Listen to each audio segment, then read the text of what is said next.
I didn't realize So, here we go. thunderstorms got that bad in London. It might be a particularly bad one. Localized hurricane. Yeah. Hold on, I just realized I can hear myself from somebody's mic. Hold on. How would I figure that out? Well, somebody's got a little bit of echo, so... We mute ourselves. Yeah, somebody's got a one by little one bit of each, echo, yeah? so... Alright. I'll mute myself for now. Sure. Everybody mute yourselves. And, KK, unmute. Yeah. Is it echoing? Nope. No echo. Mute yourself back. Kate, can you unmute? Yes. Can I hear hello? myself? Can I hear myself? No? Okay. Mute. And Kotetsu? Hello. Hello. Okay, well, I can't hear anyone, so... Alright. Kate's not in the Everybody, chat anymore. everybody can Ghost of unmute Egypt. themselves then. Yeah. Alright. It's fine. Anyways. Yeah, so... Welcome into our second session. We are 2 players down now, but AJ should hopefully join us. Join us soon. There's a thunderstorm going on, so that might be like I can imagine that like AJ said that the laptop should have power, but I could imagine that say the internet connection might be out Yeah. if there's a blackout. So Possible. yeah. But yeah, so there's one thing I want to do at the start of a session every time, and that would be to review what happened last time. And when I say I mean you. I'd like somebody to kind of give a summary of what happened last time. Pop quiz. Who wants to be the brave one? Can you move I'll to go a ahead. world map? Can you hear me? Sure. Yes. Okay. Just checking. We moved from here to here. And did a lot of shady things in between. What did we do? We played cards. I remember that. Yeah. Ooh. So We tried to scam the inn over there. heavy. After I Uh, accidentally injured one of their employees. Mhm. Oh, and there was no encounter or anything on the way to Thorn either. And then we None that nearly got lost in Thorn. We just trusted Kate to get us there, and she did Yeah. in the end. Mm-hmm. I mean, did you almost get lost? I mean, and that's what it felt like. I mean, you made it just fine. Fine to where you needed to be. All right. Well, that is pretty much it. What happened? Maybe like one kind of important thing was that there was something that kind of made you go out in the first place, which was this whole All right. mission that you were Oh, given yeah. from the Adventurers Guild. But you know, small things. Injuring random tavern workers is a bigger thing. So then something that's going to help you kind of familiarize yourselves as well with the capabilities of your teammates is that because we leveled up last time, I'd like everyone to kind of give an overview of how the level up affected them. Like, was there anything special? How many hit points did you get? More? Did you get some sort of class features? What happened on your level up? Oh, hello. So, who wants to go first? I got 10 hit points. Oh, that's so good. Yeah. And All the hit points. wait, I got a weird ability. Let me put it up on Roll20. Oh no, I had this from the start. Yeah, Yeah, that's it. Reaper. And I Yeah, got two spell slots. 2. I thought you just got 1. I mean, one. Sorry, it was two before, and it became. Yeah, you three. had 2 before. Yeah. Is Kate here, or am I just not hearing her? Oh no, I'm here. I'm just not talking. Yep, I Kate is have a here. question about this Okay, I particular think I need to spell. refresh then. Ara? There's the Yeah. spell called ceremony, and it says if two people get married, then they get the bonus to AC, right? Yeah. What? How long does that In last? several religious ceremonies, when you cast a spell, choose one of the following ceremonies. Well, there's more than just wedding, but yeah, Yeah. that's funny. How long does it last? I mean, it If says it's it right permanent, there for we're the 1 gonna week. be 1 For the week. next 7 the days. honeymoon. The honeymoon. It lasts for the honeymoon stage. Mhm. And now I can see your Kate.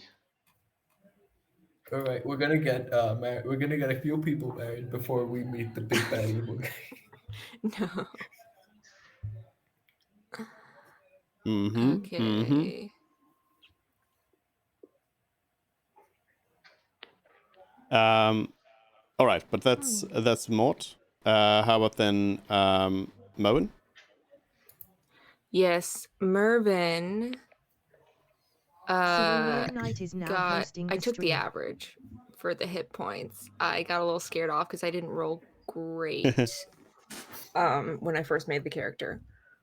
So I now have 14 hit points. Yay. It's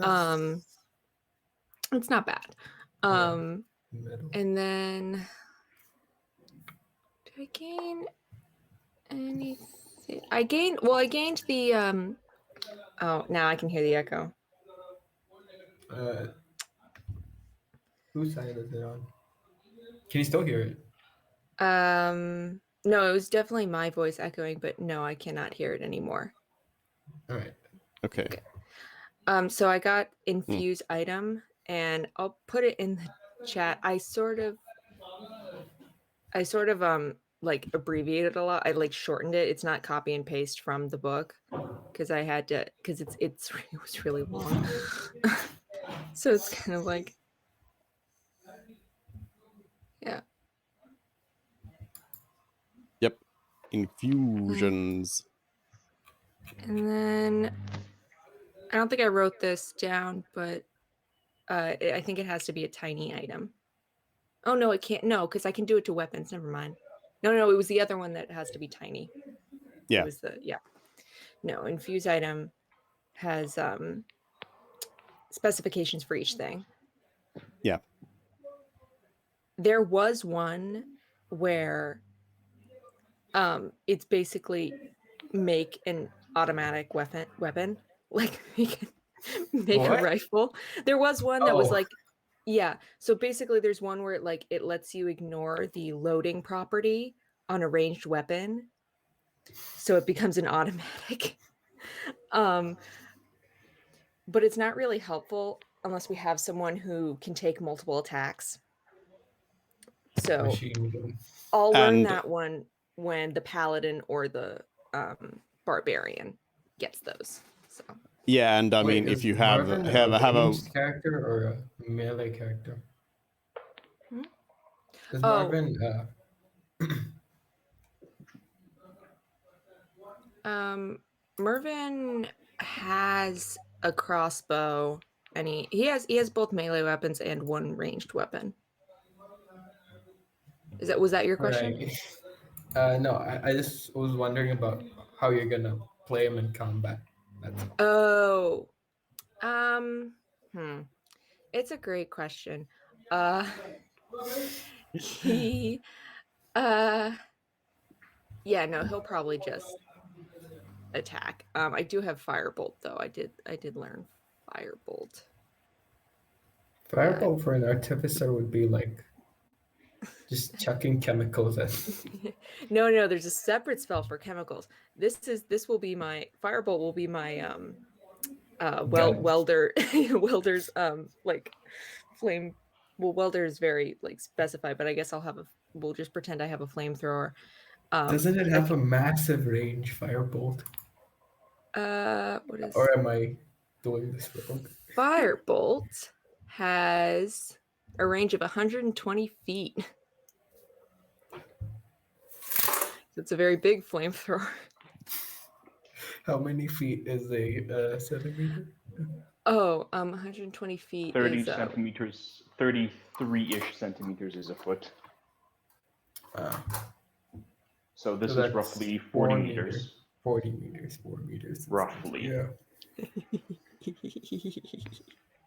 Someone's happy. Yeah, it's fun. It's a cantrip too. I can cast as many times as I want. It's a gun with unlimited bullets. Just call it a gun. Yeah.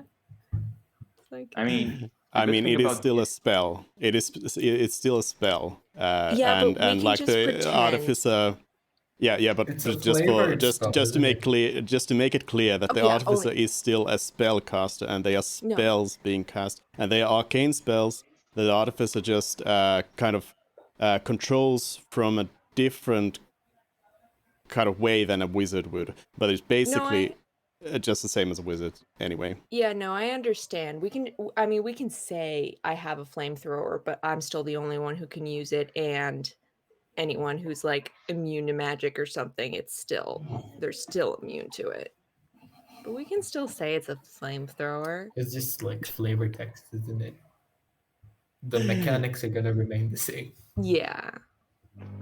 Yeah, but even then, like it's not an item. Also, I know that is producing it. Fine, it's a magical flamethrower that I summon at will. It's not made of anything. It's just fine. It's just an illusion. Yeah. I just want to like make clear so nobody like I mean others than you, Kate, that they like know how the class works and what it actually is, instead of being somebody who just has has technological marvels because they are not Right. that, but it's magic. Right. But yeah. But yeah, did Mervin have anything else new then? I can previously I could have 3 spells prepared, and now I can have 4 spells prepared. And I think that's it. I think that's Okay. all just health, the one new feature or trait, and one more prepared spell. Yeah. Okay. And also, since we did end last session on a long rest, you can prepare your new spells already now, since we'll be kind of starting at the end of a long rest. But the rest of the effects come in now. But if you have prepared spells, you can do them now. All right, then Celeste. Alrighty. So, Celeste got the level 2 features for Barbarians, which involves Reckless Attack, which lets me ignore my defense in favor of offense. So I can, at any point in time, well, not any point in time, when I take the attack action, I can choose to have advantage on all of my melee attacks. And, however, as a recompense, every enemy that attacks me has advantage on the attack as well until the start of my next turn. And the second feature I get is called Danger Sense, which, as long as I'm hearing it or seeing it, I have advantage on the dexterity saving throw.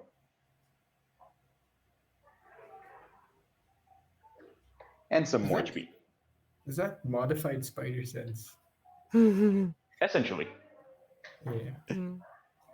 Yeah. Did you say it was if you see and hear? See or hear.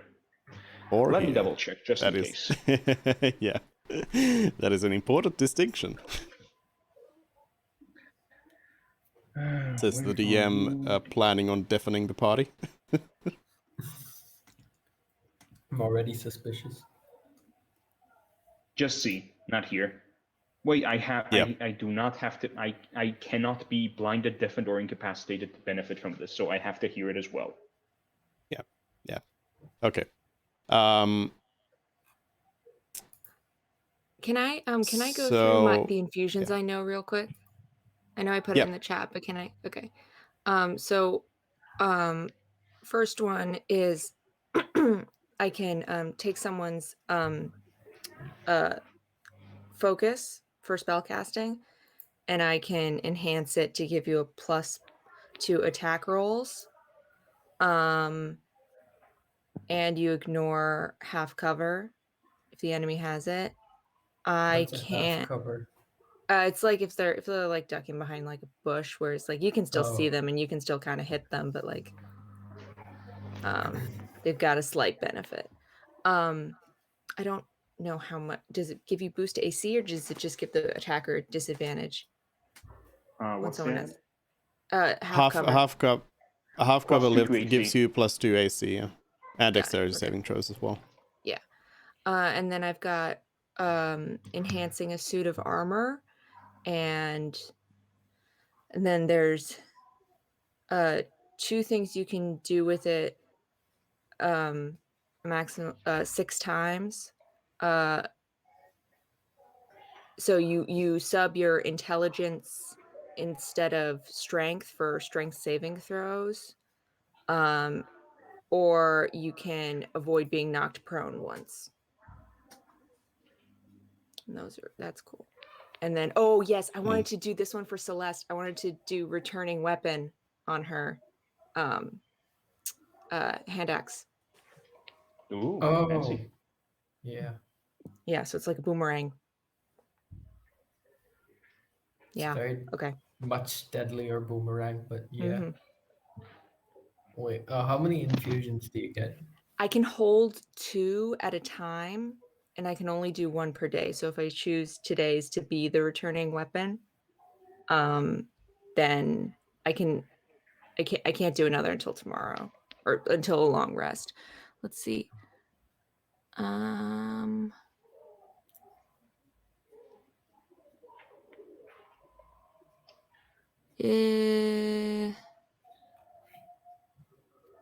think I can do it instant. No, it doesn't make sense if I can do it instantaneously. I want to say it takes like 10 minutes. You mean infusing items? Yeah. It's at the end of a long rest. Yeah, so Okay. let's just assume that you did it after you woke up or something. Okay. No. So you like I said, you won't be able to do it now. You'll have to do it at the next long rest. Why can't I do it Basically, now? you leveled up now in the morning, so you didn't have the long rest to do it. Oh, interesting. Okay. Oh, okay. Fine. So you'll have to This means that specifically. the returning axe is going to completely Yes. wreck his game. Gonna have to wait. No, it's just like I said. You level up like after this long rest, but you may prepare your spells though. Got it. Because on a level up you would have your new spells. So Okay. so yeah, you'll have access to that later on. Oh, he's here. Oh, she's And then here. welcome in, HG. Hi. Yeah. Hey, hello, HJ.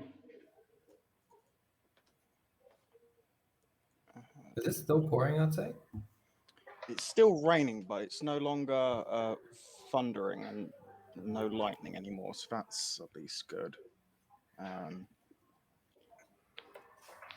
Luckily.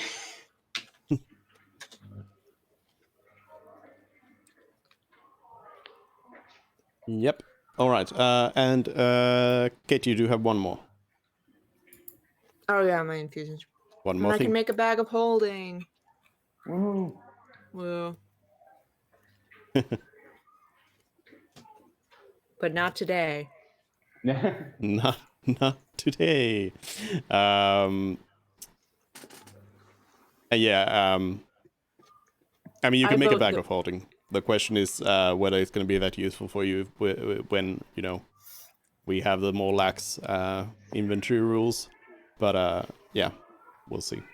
But you can think of Yeah, as we discussed, it would be useful for hiding the scroll case, assuming it is something that can go in a bag of holding.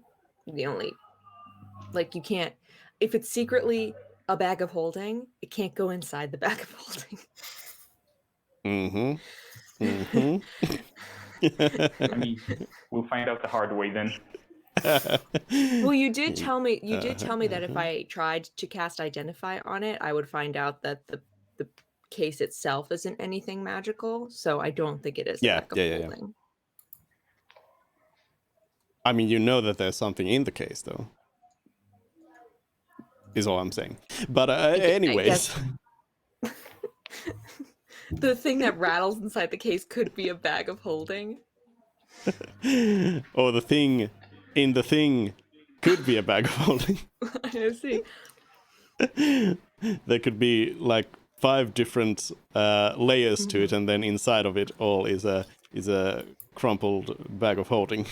Oh, I see. That would. It's like those Russian dolls. You open them and then there's another one. Yeah. Yeah. But yeah, so HJ, we just went through what everyone's characters gained at level 2, if anything. So what did our bard? What did the level up bring to our bard? So I've gotten one more known spell, one more spell slot. I have now Song of Rest. So during a short rest, I can play music, and if anyone uses a hit die to regain health, you get an additional extra 1d6 hit points. And there's no limit to that. It's just if resting and I choose to play music, if you use your hit dice, you get more. And I also now have Jack of all trades, so I get to add half my proficiency bonus to every check, provided I don't already have proficiency bonus. And yeah, that's about it. Yeah. I think that works. If I remember correctly, you have the option of like clicking a thing when you roll for the skill check. You can test it out actually right now if you roll a check for Okay. something you're not proficient in. I think it has like a jack of all trades History. option there. Roll. Yeah, half proficiency. Cool. It's done it. Yeah. So you can do it easy. All right. So that's all the great boost you had. I'll let Brody go through Lazardin then next time, but yeah, that's that. So last we left off, the party had arrived at the Adventurers Guild in Thorn, and you had tried to interrogate this random night watch about like giving you some quests, but they informed you that they're just working here and sent you to sleep downstairs in the basement, where you found this sort of barracks with a lot of beds, with people already sleeping in some of them, and you all went to sleep in there. Oh, actually, before we get to anything, there was one thing I wanted to do now that we have the cart. I would like everyone to open up their character sheets and look at your money. And Yeah. I'll take that for the paladin. So check your money and let me know how much you have, and then delete that money from your inventory because we'll move it all to the cart. So start off, Mort. How much? Wait, is there a difference between GP and PP? Yes. What's PP? Their Yes. denominations. CP is copper, silver, electrum, gold, platinum. Right, 15 gold pieces. Okay. That's You can it. remove that from your thingy. Then Mervin. 15 gold pieces. I think it's just what Beef. Roll20 gives you as default. 15. Then HJ, what you got? 11. 11. And Kotetsu. 5 copper, 4 silver, and 17 gold. 17. Ooh. Rich.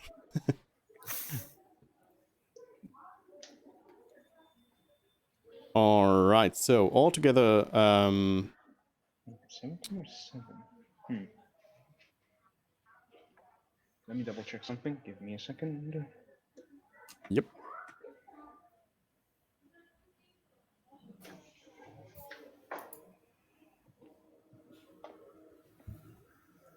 Nope. Yeah, that is correct. Never mind.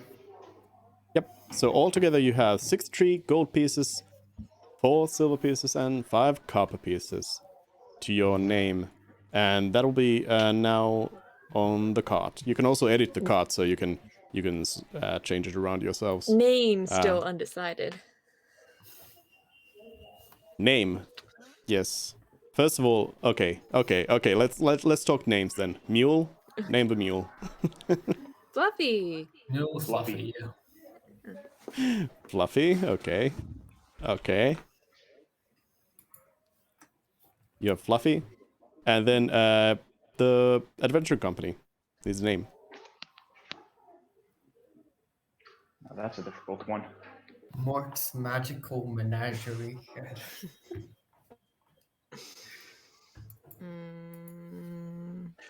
Fried and his friends. Are we all gonna just say something with our names on it? Uh, I I mean, we haven't achieved anything, so I feel like we should really only name ourselves after like an achievement or after something that joins us together. Because so far, all we've done is spoken to our guild master and gone on an uneventful journey to this city. So Okay, the the lame first thing, adventurers or something. the first achievement that we do, we'll name our company based on that.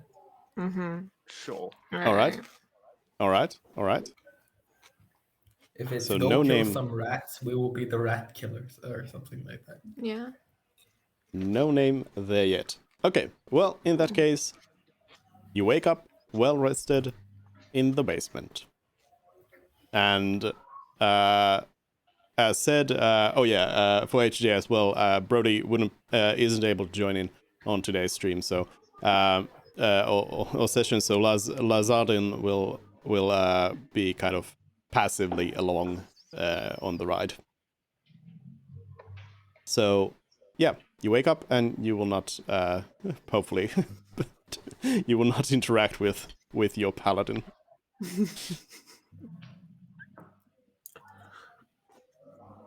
Let's just Is go it- to the church and do some holy stuff without the paladin. Let's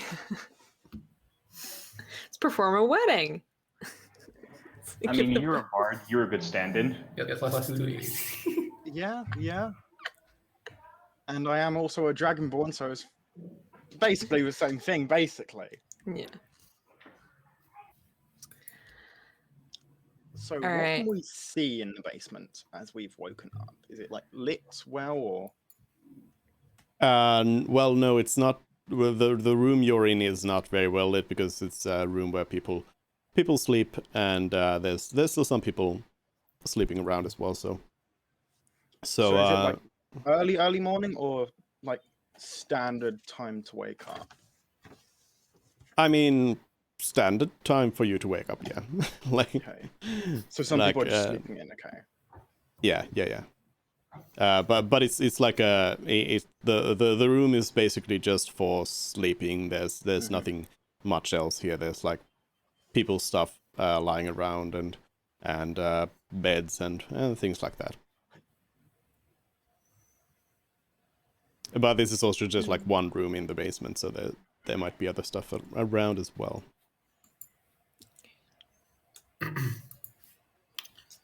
Right. Can we move up to the reception area of the guild? Yep. So in the lobby of the guild, you do see a bunch of people milling around. It seems like this guild is more active than the one you've come from. There's more people kind of just moving around. There's people going about their business. There's a few people. There's like one person who's standing behind the counter where the night shift was earlier, but it's a different person now. What was the name of the Goliath that sent us in the quest? That would be our guild master, who Garm, our guild master. Gone.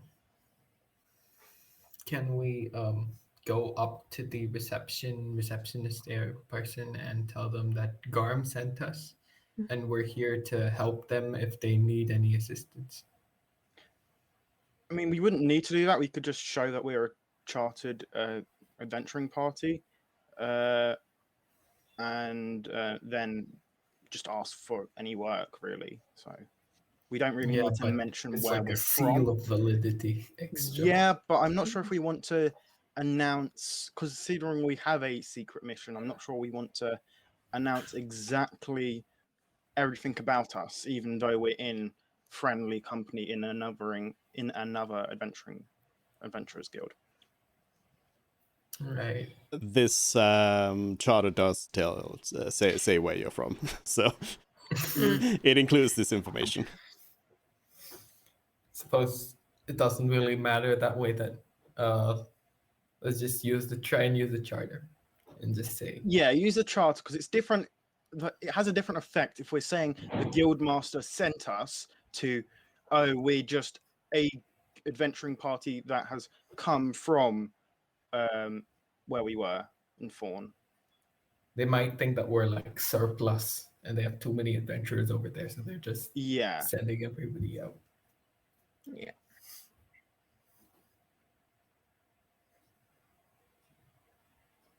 All right, so you present your charter to the receptionist. Yeah.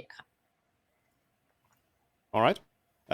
They tell you that you should go and talk to the guildmaster. And they inform you where the guildmaster's office is located, which is upstairs. Fantastic. Thank you, kind stranger. And Off we go to the guildmaster. All right. The door is closed. Can we knock? You can. We Do you knock? All right. You knock at the door. You hear a voice say, "Come in." But it's locked. Nice. No, it's not locked. It's closed. It was just sorry. closed. Okay, sorry. Not locked. I don't know why I remembered locked. Okay, we go in. Yeah, and we present to him our charter, and we tell him that we're from Hewin, and if he asks any work for us. All right. So the guildmaster looks through your charter, and why is this not working for me? Roll 20, please. Please work.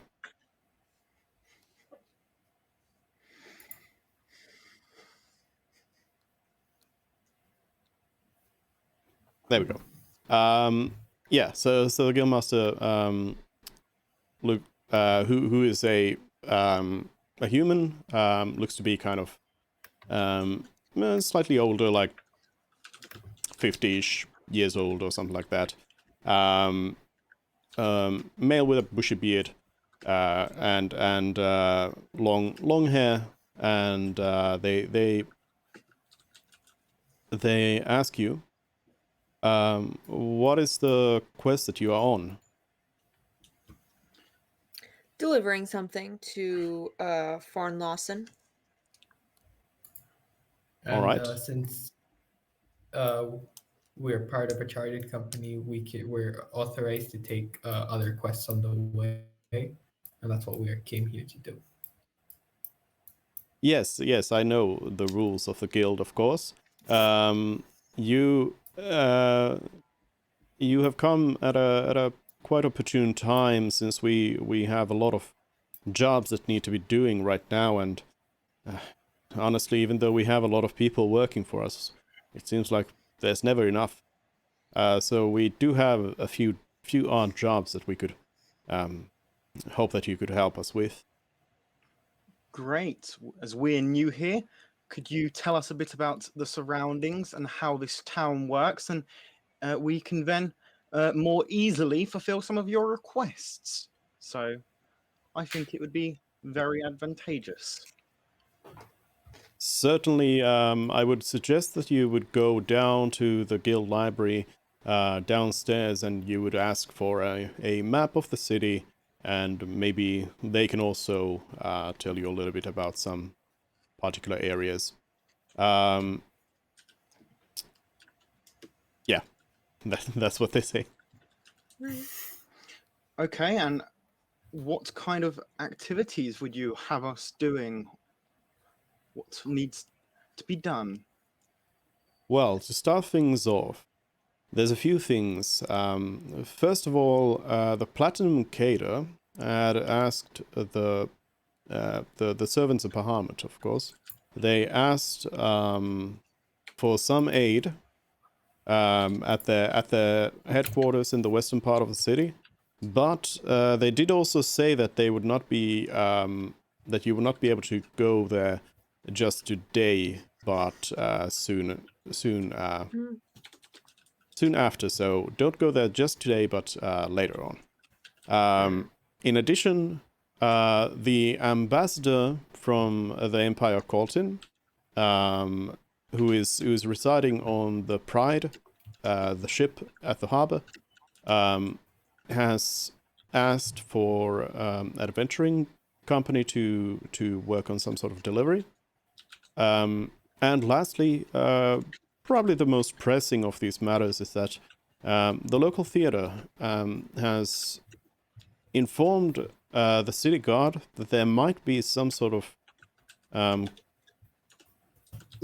problems happening in the sewers nearby, near them, and the city guard in turn has then asked us to investigate it first before deciding on any sort of further actions. Wait, So sorry, these what's are the last one? these are the most pressing matters right now. What about the last one? No, what was it? I didn't. The I think it was a local little interfere.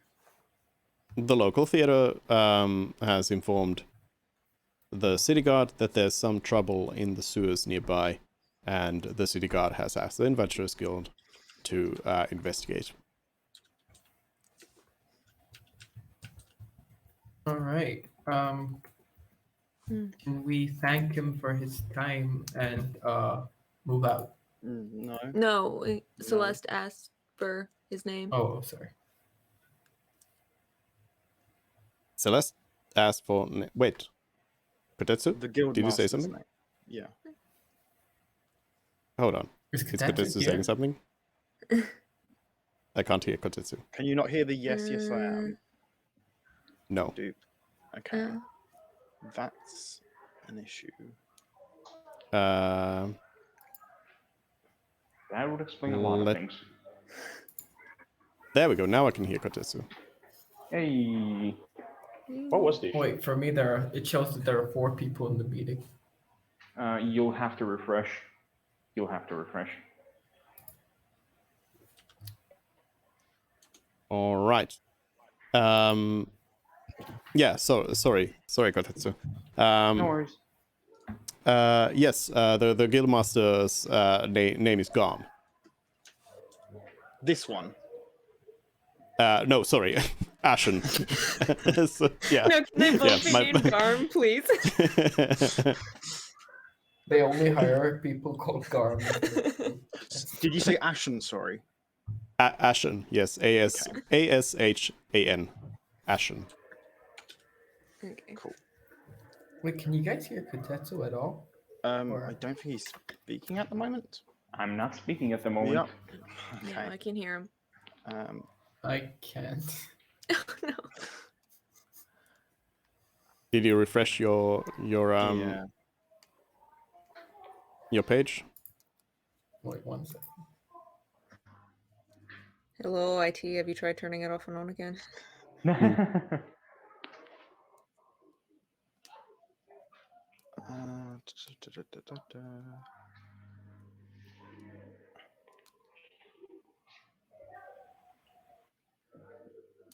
All right. How about now?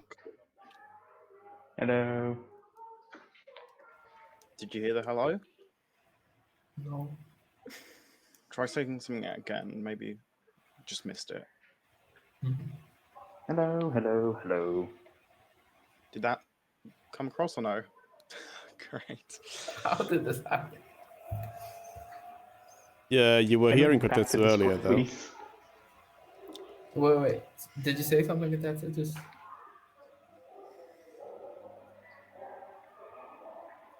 Kotetsu, can you speak?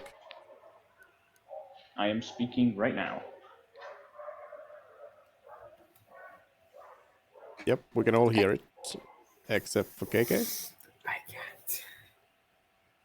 So, put on in here. I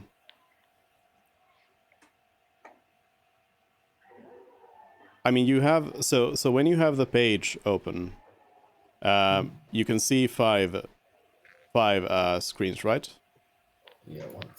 Let me just take a screenshot. Put it in Discord.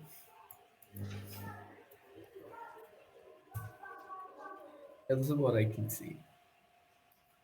And I can't hear Yep. I can't hear Kotetsu's voice though. Well, I can't really tell from this, but are you sure that you don't have Kotetsu muted?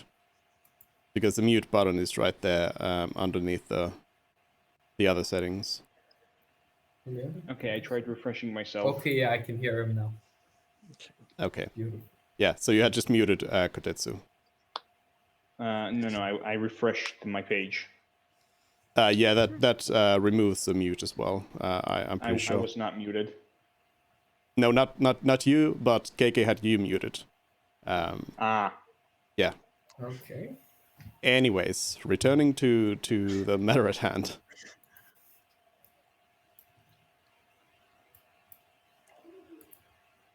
All right, so our options. So it was someone at the. It was the city guard and the sewers, and then Yes, there as the was something immediate at the second option was something at the docks. So there's at the docks, the ambassador for the Empire of Colton, I believe it was, has a delivery job that's requiring adventurers. Mhm. So that would hopefully we can use that as our party as another delivery job. Right. Hopefully it's in the same direction. Maybe it's not. Mm. Then there's the not immediately available. I think it was Platin Cater needing help in western part of the city, and then the immediate problem in the for the theatre by the sewers nearby. So it makes sense we deal with the immediate problem first, and then take it as we go for like action wise. So things we still need to ask Ashen. Where would we be able to stay and find lodgings here? Is there just the basement below the Adventurers Guild, or is there something better for a chartered company such as ourselves?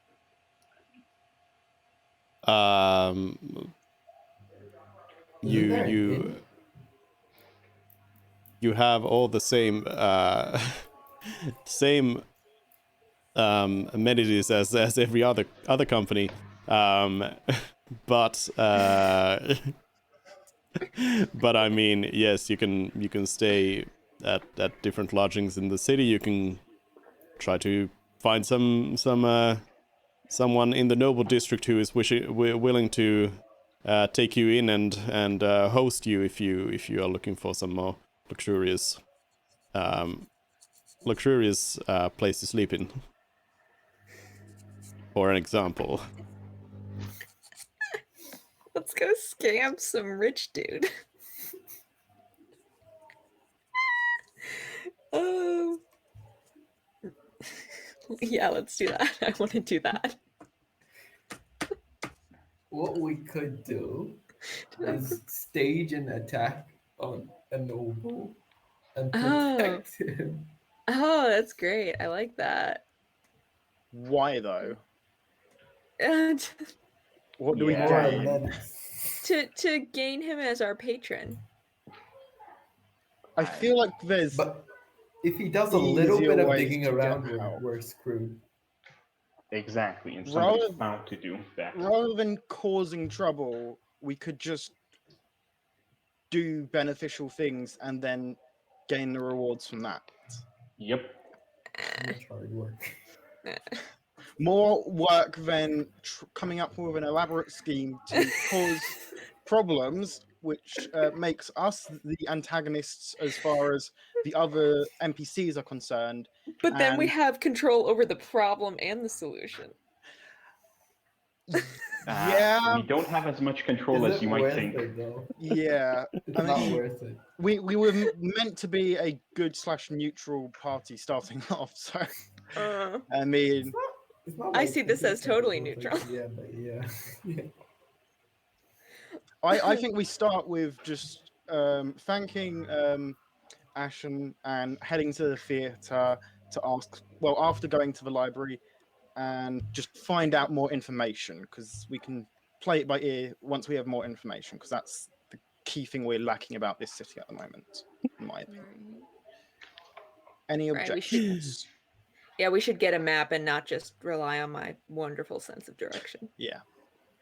Duke So- looks like he's dodged a bullet. So No, anything you've else? dodged a bullet. like Fair like enough. if you go and create like a like an incident, you attack a noble in the city and get caught, then you know that's not gonna end well for you. Yeah, that doesn't sound fun. And I love how this all started from like, hey, can we get better beds?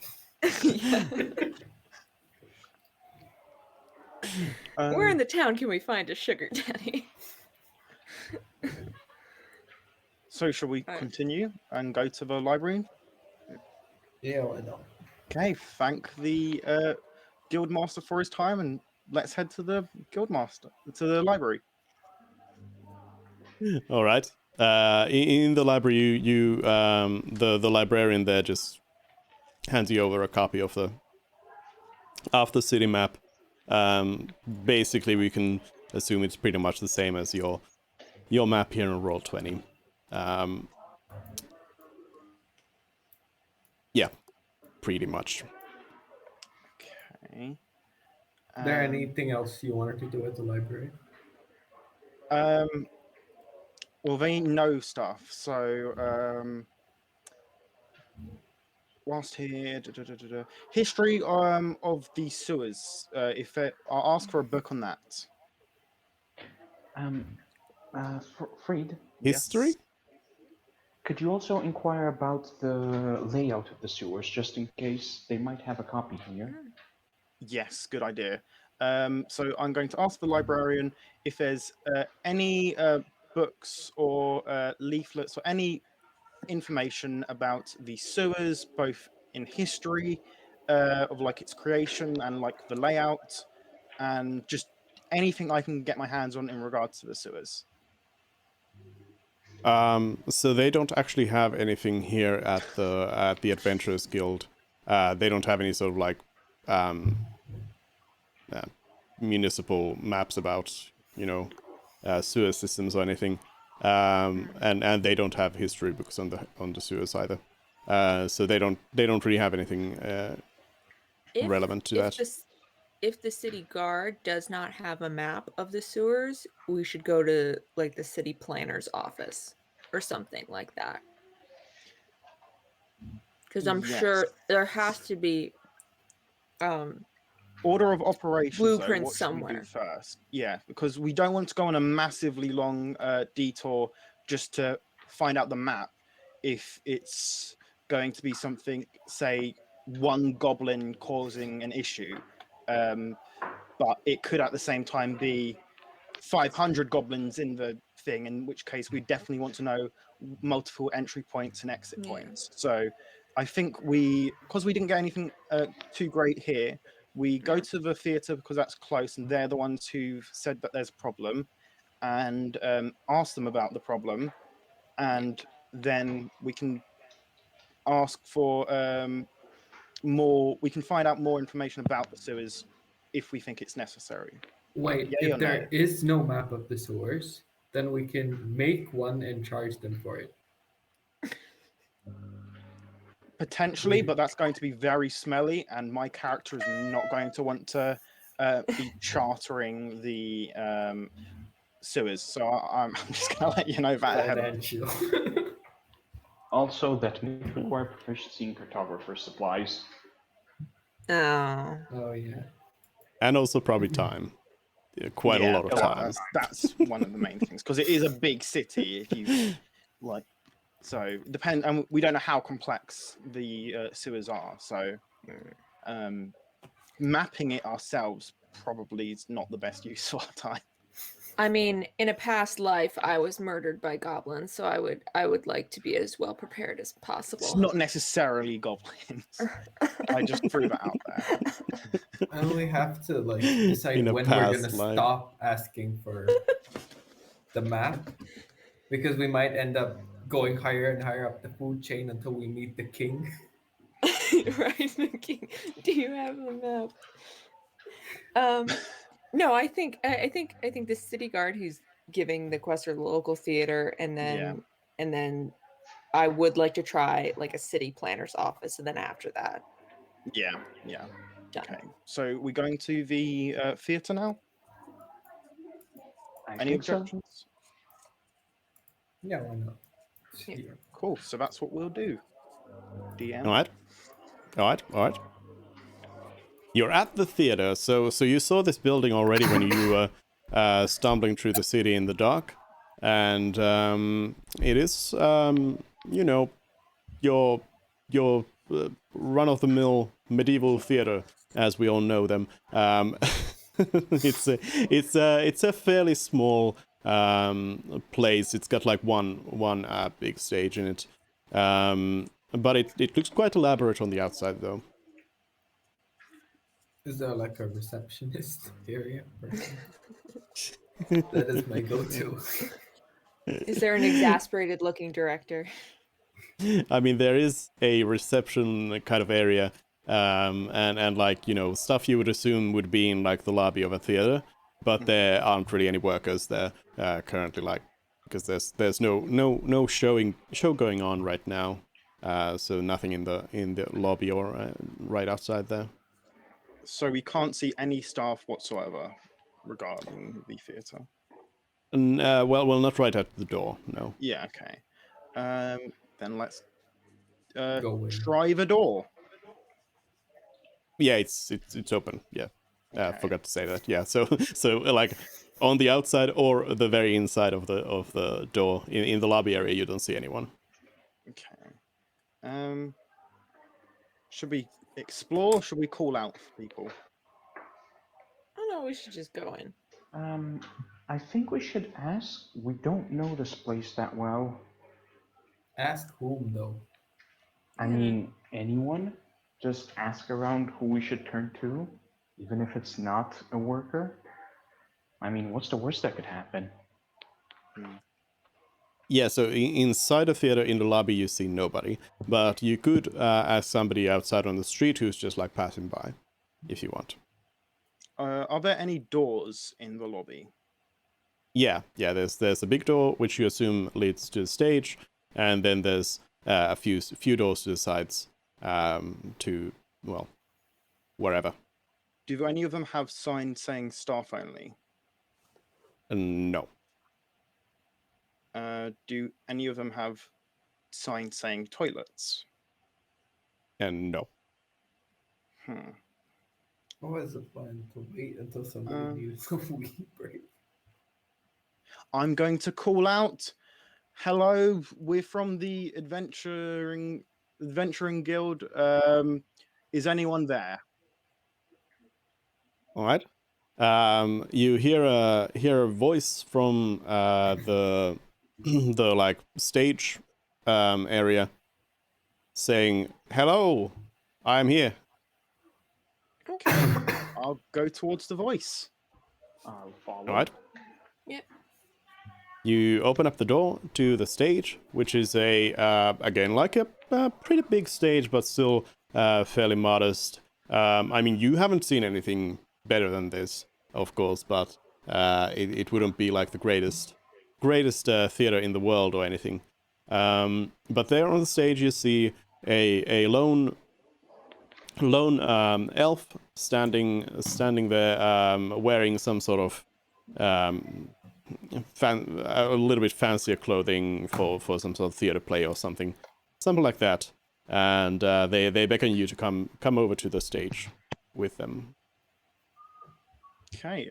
I'll walk up to the stage with the party, and I'll introduce myself as Fried, part of the Adventurers Guild, and I'm here to hear what you have to say. All right. Thank you for coming so soon to us. You cannot understand how difficult it is to rehearse these important plays when there's the threat of death hanging above us, and we never know when this whole theater is going to just explode or be overrun by a horde of undead. We need your help to eradicate whatever horrors are in the sewers just outside behind the theater.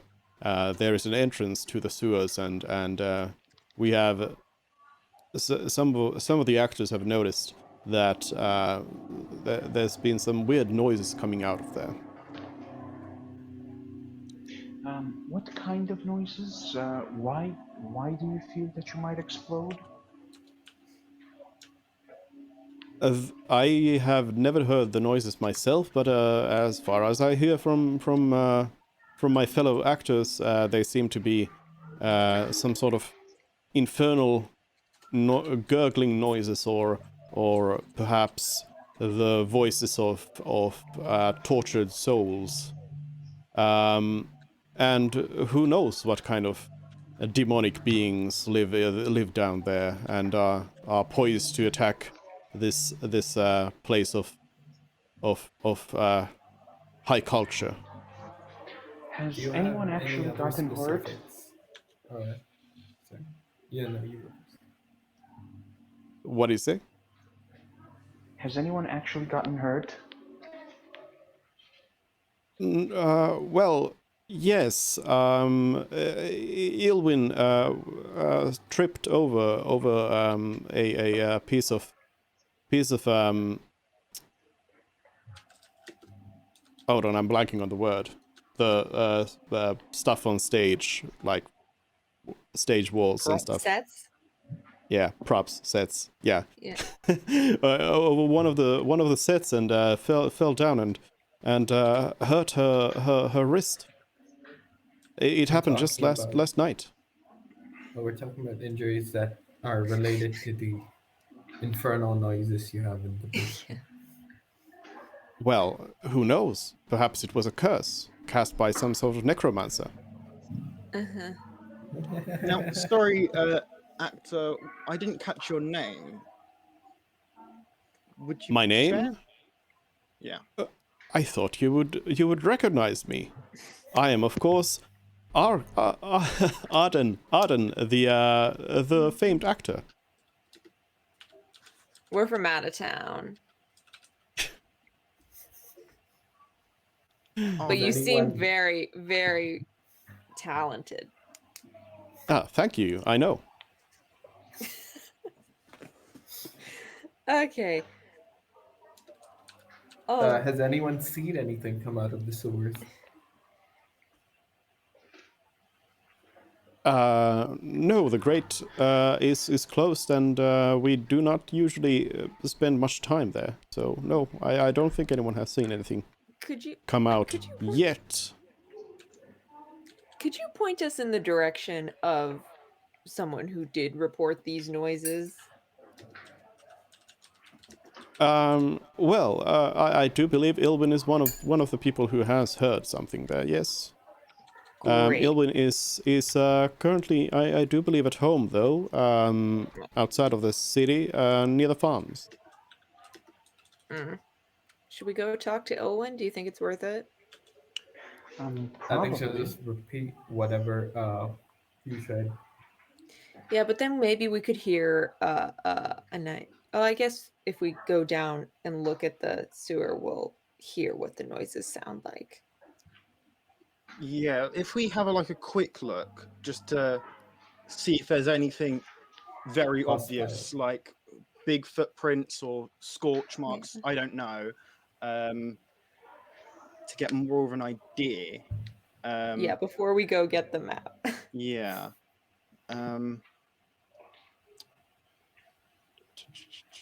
Yeah, let's go look at the entrance. Poke around. All right. Yeah. So you arrive at a grate that leads to a ladder leading down to the sewers. down, it's quite dim down in the sewers, so you can't really see too much, but you see, you see gray concrete like stuff there for the actual material of the floor and the walls and such, and you see water rushing through it. The grate is closed, but it's not in any way like locked. You would be able to lift it up and move it. Are there any signs of somebody having done that before? Or is it like rusted and doesn't look like it's been used a lot? I mean, used recently. I'd say roll investigation. Oh, and I would also like to cast light as a cantrip light.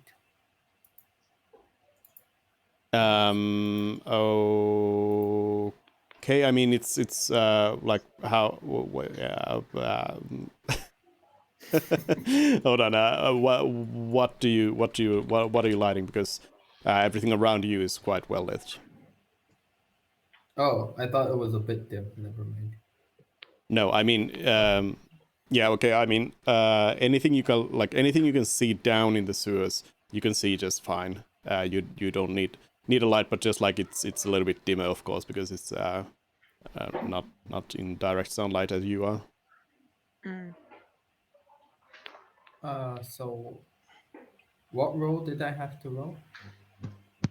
Investigation. A 16.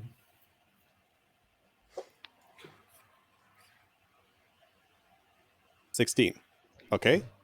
So Mort is investigating the grid to see if it's being used, and you think like you kind of look at it and look at if there's like dirt built on top of it in such a way that it hasn't been moved, and you look at these kind of clues as to figure out if anyone's opened it recently or anything, and you think it's been opened. It's hard to like necessarily tell like when somebody has used it or anything like that, but it seems like it hasn't been like sitting there for months or years unused. Somebody has been through this, but on the other hand, you also don't see any immediate like implications that this would be open or closed like constantly or anything like that. Right. So, So do you want to get the other testimonial, or do you guys want to continue exploring? We can't hear anything. You can try to do a perception check. Yes, I would like to do that. Oh, I mean, you can do it. Yes. Do we all do it? Perception. You can all roll. Yeah. Oh no.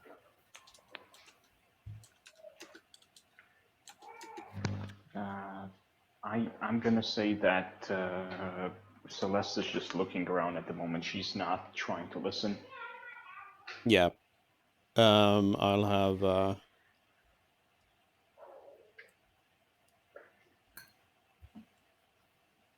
that's Lazardin rolling as well.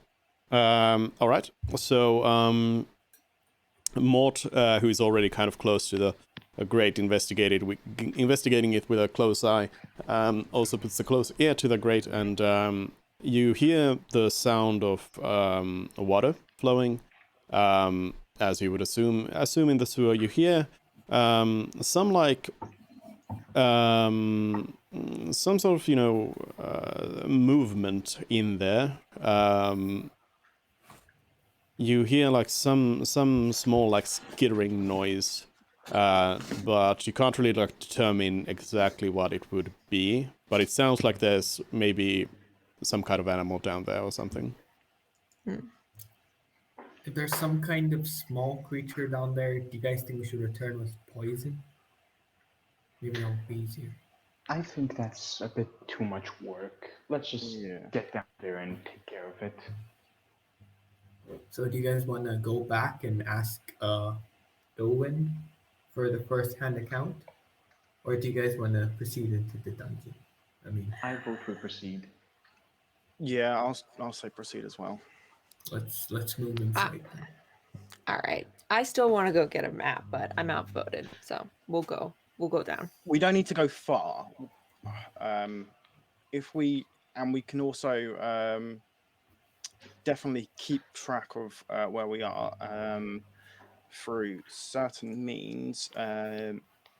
If nothing else, we can use a rope that I assume someone has. Do I have a rope? I have a rope. Well, great. How long is it? Like, would we be able to use it to follow back, or are we just going to remember one left, one right, one left, another left? We can make a note of that, like in a Yeah. pencil Okay. paper. That'll be easiest. Yeah. Okay. And let's just say that the paladin is the first, since he's not here, and we cast light directly in front of him as a cantrip. Okay. The sound that we heard, or that one of us heard, was that coming in the direction that the water's flowing, or away from the water? Or is the perception check too low to figure out? I don't quite know how to answer that. Like the water. Or is it just echoing around so we can't tell? Yeah, like you hear it's down there. There's water flowing in the middle of the sewer. Mm-hmm. Like that's the sewer pipes have water in the middle of them. Yeah, but they're flowing in a direction. Yeah, but so do we think? So we don't know. I don't think that's something you would. Sound is upstream or downstream from the. Right. We can't determine that yet. Is what you're saying? The scurrying, you mean? Yeah. The scurrying. Yeah. No. So we just heard it. Okay. Yeah.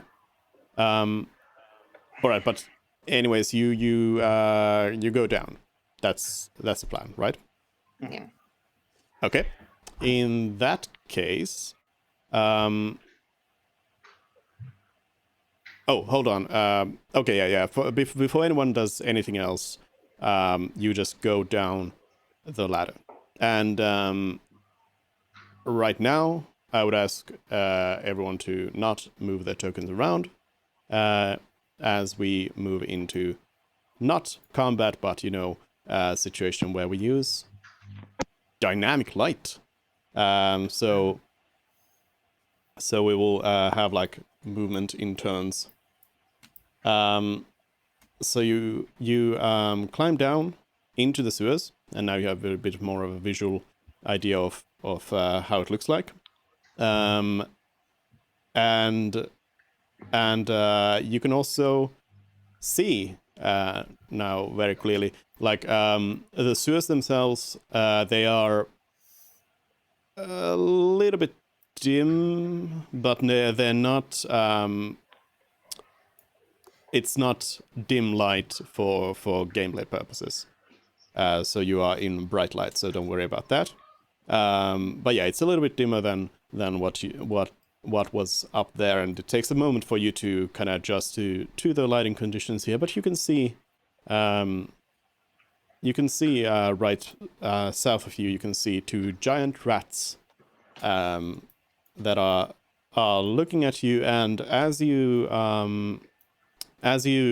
climb down, the giant rats they back away from you, and they back away all the way down to this other grate that's all the way down south, and they hiss at you. Can we? Do you guys want to try and scare them off, like with sound or with a light or something? Wait, how many feet is it? Wait, one. Violence Wait. is not the answer. Well, maybe Let's see now. 100. 100. It's Yeah, 100. 100. So it's within range of firebolt. If we want to do that, we Let's- don't. There could be more, and if they make a distress call and we get swarmed by rats, that's not ideal. One thing I would like to know: the grate that they're standing in front of, is that big enough for them to, like, are the bars close enough together that they can? Are they able to fit through the grate? Is what I'm trying to ask. No. They are cornered. Okay, so they'd have to cross through the water to get away. Let's try not to disturb them. I don't think rats are an unusual occurrence in sewers, even if they Yeah. are giant. Can we toss them some food or something? I mean, if you want. Like Yeah, as a we distraction. So they don't come near us. I think that would be giving them incentive to come near us. Yeah, we're a big group of 5. I feel like they just generally won't want to come near us, and if they do, then we can deal with it then. Yeah. All right. Then we just cross that little wooden bridge thing. Yeah. All right. Just to be All right. just to confirm it, no one can actually fit through this, right? I mean, the rats can't. The grate, no, We can't no. either. We'd have to break it open. You're not smaller than the rats.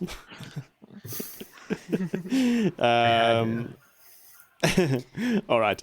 Okay, so you move across the bridge. I can move Lazardine, you can move along. So do you want to continue on just this way, around the corner as well? Let me go I first. think we go up to the corner and see what's on the other side before saying we fully commit. Or we can just Alright. put a stone in there and see if there's anything new. See We if pop our anything heads out the corner in like above each other, like in a stupid comedy movie. Yeah. Okay. You can actually like move your token down here. We'll assume that you're peeking, because otherwise you won't see it. So you need to move it all the way down, below the corner to actually see. And you can like stack your tokens on top of each other as well. It's all right. But yes, it is as you see. And the rats, they are still growling or making angry rat noises at you. Mm. You know, Mhm. your standard angry rats. Yeah, dude, could you do an impression of No. the angry rat noises? No, No. I could not. All right. Good try. I see a door. A mysterious door. Does taking everyone see all that? my willpower to not make a ratatouille joke.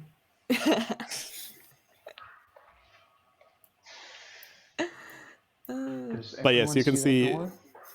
Yeah, you can see a doorway. You don't see any sort of door in there, but it's like a Right. doorway. So there's no broken door on the floor. Okay. Oh yeah, there's a. Oh yeah, yes. Sorry, there is a broken door on the floor. So there's an empty doorway because there's a broken door on the floor. Yes. Okay, I would like to creep forward stealthily. I will join you. All right. Can Make we some not stealth just checks. ask the paladin to move Oh, yeah. inside Yeah. and see what's Yeah. up? Okay. Our So wait, dragonborn what- shield go. What do you want the paladin to do? Just stand here. Peer through the doorway Just- for us. Okay. So Although he is probably the least stealthy. Yeah. is So- Lazardin Yeah. not going to do a stealth check? Oh, he's probably got the worst stealth of all of us. Let me What see. for- Might I say something, Duke? Yeah. Yep. It's generally considered bad decorum to put a person's PC in danger when they're not there. Yeah. Oh, True. too bad, I All right. guess. But Can I cast, Lazaldin has a stealth of 1. Oh, Okay. We're not going to do that. I'm just going to. I don't see any current threats, so I'm just going to quietly walk over there and kind of do the same peeking I've done before around the Okay, corner. before you actually so hold on. Before you do these things, let me tell you that you can do it. Okay. So before you do the things, I'll tell you can do it. But okay, you moved there. But also, so Frid is not moving stealthily. Again, let me just recheck: is anyone doing any stealth checks or not? I originally said I was going to do stealth, so I am gonna do stealth. Depending on your armor, it might be a disadvantage. I have studded leather, and I'm almost positive it's if we no fail a disadvantage. stealth Okay, then check, it's are we normal. making a lot of noise? How does that work? I mean, not necessarily like you're not necessarily doing like making a lot of noise, but you're just not like being more quiet. A stealth check is always against someone's perception, if there is someone to percept you. Guys, I don't think you might be we stealthing would- stealthing against nothing. Yeah, guys, I don't think there's much use in stealthing because the paladin has to stealth. Otherwise, the whole party's going to be sneaking and the paladin's just going to be walking normally, and I don't think that can work out. So what we can do is that I'll cast a what's the spell called? 1 second.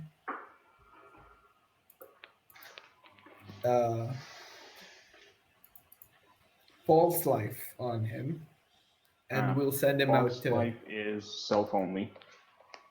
Oh, dang. Okay, so that plan died. Let's just stealth.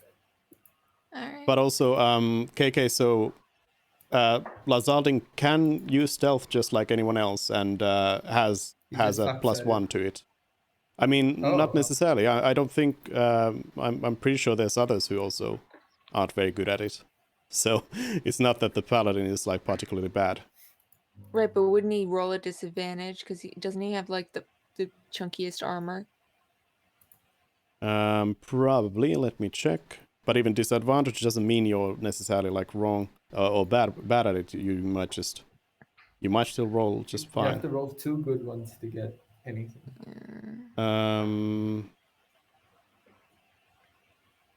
Yeah, chainmail. Yeah.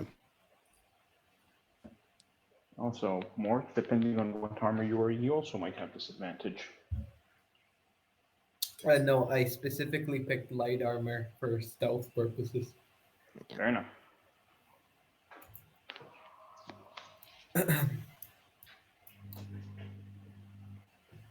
Ooh, that's good. There we He go. did better than any of us. Yeah. Yep. All right. So you creep around, and so you're gonna want to peek around this corner. Mm-hmm. Yes. All right.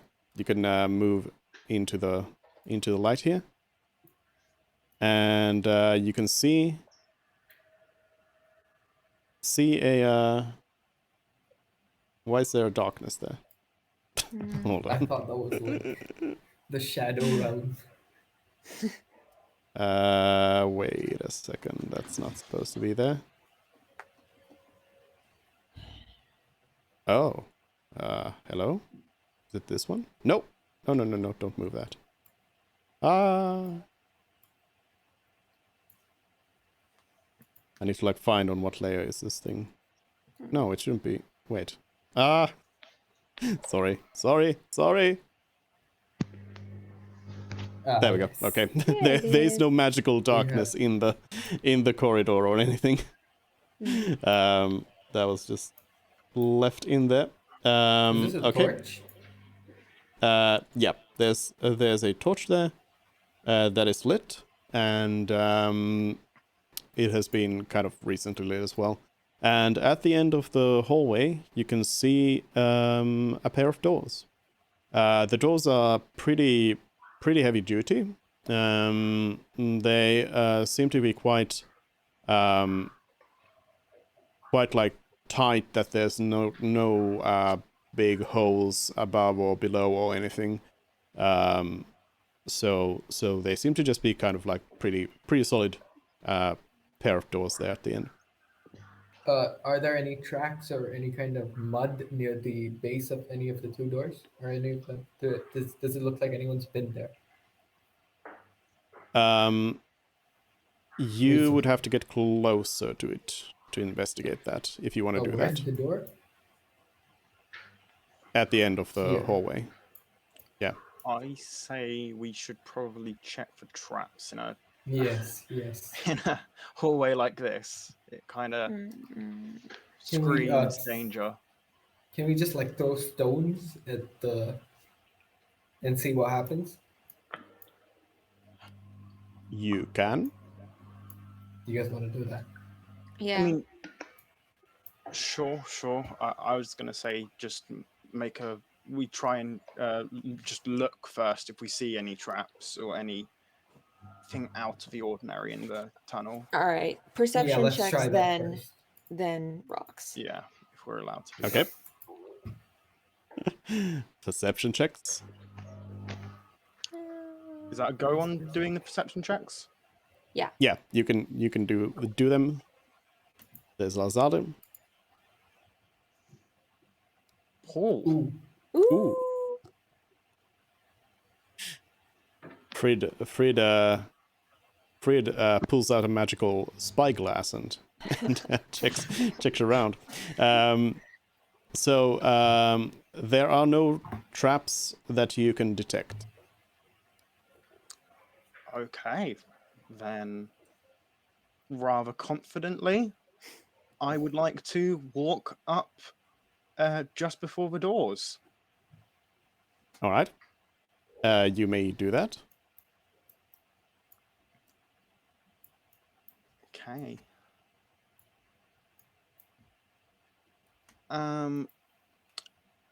From here, shall we have a look at the doors, check if it's locked, check if it's trapped or condition, or what do we Yeah. think? And if anyone's been there recently. Yeah, like footprints by it. So, what would we have to roll if we want to know that kind of information? Well, those are different things. What do you want to start with? Let's start with footprints or signs of use. Like All right. dirt, something like that. Which door handle is shinier? I don't think that matters all that much. Okay, you can do some investigation checks if you want to check for those things. The footprints themselves, you can tell that there's some people have been moving through this just by the footprints. But if you want to investigate the door closer, you can do investigation checks for that. Right. All right, so Fred here uses the magical spyglass to look at the doorknobs and the handles. They don't seem to have like any sort of. There doesn't seem to be any particular like one handle being used more than the other or anything strange like that. You don't see anything particularly weird about the door or anything You guys want of note. You guys want to split the party? Why would we? And There are two Where doors, would aren't there? well, they're No. connected. It's like double doors. Oh, I Oh, thought that there you were think two Yeah. separate hallways. Yeah, you think they Yeah, go into yeah. different rooms? It's two doors that open as one. Yeah. Oh, Oh. god. I thought there were two options. Okay. No. Yeah. Yeah. Sorry. Sorry. That's why I Um, asked if there one Yeah. seems to be more used than the other. Right, yeah. Okay, no. All right. Yeah. Then should we just open it? Yeah. Let's get Everyone the paladin to stand open back it. just in case. Yeah. I'll open it. Okay. And I grab one of the handles and attempt to open it. All right. Do you push or pull? First I pull, It doesn't open. then I try to push. It doesn't open. It makes a little bit of rattle sound, and as you try to open the door, you hear a voice from the inside saying, "Password." As I hear that, I'm gonna turn to Frid. I'm gonna raise my eyebrows. I'm gonna take out my axe and I'm gonna point with one finger at it. Upon that, I'm going to cast. Well, I'm going to use Bardic Inspiration. So do I? So that that will go down to 2. What level And- is Charm Person, and does Fred have it? I do have that, and Do you want to use it on this guy? Unfortunately, you need Do you need to line be of able to- effect. yeah, I need to see the person actually. Yeah, Oh, that's true. You gotta got easy access. Um,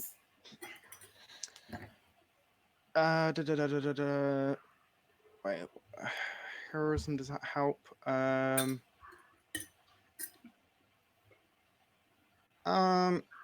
Not massively. Yeah, Bardic Inspiration, and I'm going to say something first. Wait, hold on. What are you doing with the Bardic Inspiration? I'm giving it to Kotetsu. Okay. If Kotetsu decides to do, I mean, Kotetsu can use the dice when he wants to, but I'm assuming to try and break down the door. Before that, I'm going to say something with my charisma. I'm going to try and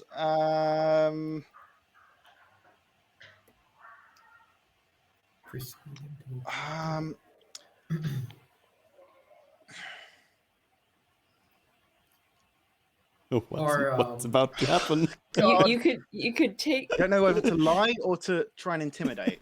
What do we think? Or we could just jingle a bunch of coins. Oh, interesting. So someone said password. Rats. Are you saying that the password is rats, or are you saying that rats are saying password? No, I'm guessing that the password is rats.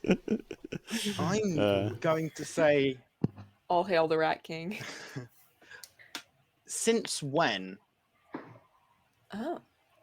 And pretend like I have used to been here, but the password is somehow a new thing, and hope that it wasn't always. Hope that this person on the other side of the door has not been here always, and try to bluff that I am their superior in the fact that I've been part of whatever organization they're part of for longer than they have.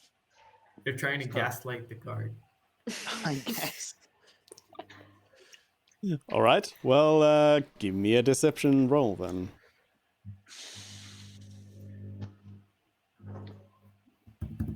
Ooh. Maybe. If we don't know.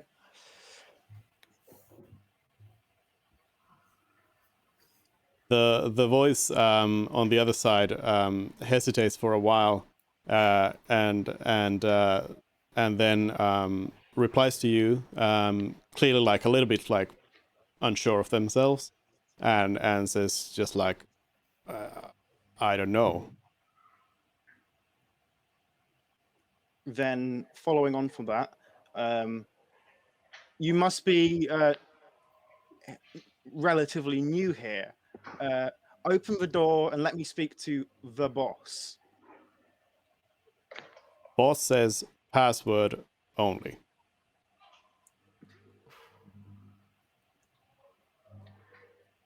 Are you sure that's what the boss has said regarding me? Who is this? Can you not tell? At this point, you hear you hear a quick whistle, and then the voice says, "Password now." I will. I want to. I want to try All Hail the Rat King.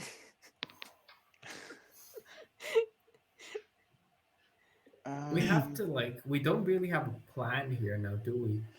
I mean Like- I think it's Celeste breaks down the door if we Yeah, fail. that is what I'm thinking we do now, because then we might still have some semblance of like surprise, yeah. because if they've done like some sort of whistle to like communicate with others, so we don't want there to be an army on the other side of the door. I just think it would be really awesome if we happened to guess the password and then they had to welcome us. See, we Mervin, do you shout out the password? I think I kind of look at Fred like, can I? I'm only gonna do it if Fred gives me the nod of like, let me say something. I'm going to then, in the general direction between you and Celeste, nod so that you both think that I'm signaling to you. Okay. Hopefully, then I'm Yeah. then I'm gonna shout out, "All hail the Rat King!"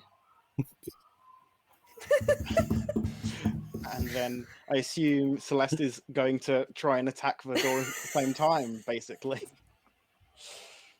Yep. Where's Katetsu? Best of no worlds. I'll let you know that I did roll Eddie 100 to see if it was the right password. Basically, I decided if the roll is 100, then it was the right password. Otherwise, Yeah. no. Yeah. And yeah. was the pass? Did you have a password picked out? Actually, no. Okay. No. The option was never available to us. Yeah, I was thinking, was there anything law-wise we would have known possibly beforehand that could have alluded to this? But there's nothing I can think of that we would have known about this. So No. I Yeah, think maybe Ilwin knew the password. I don't know.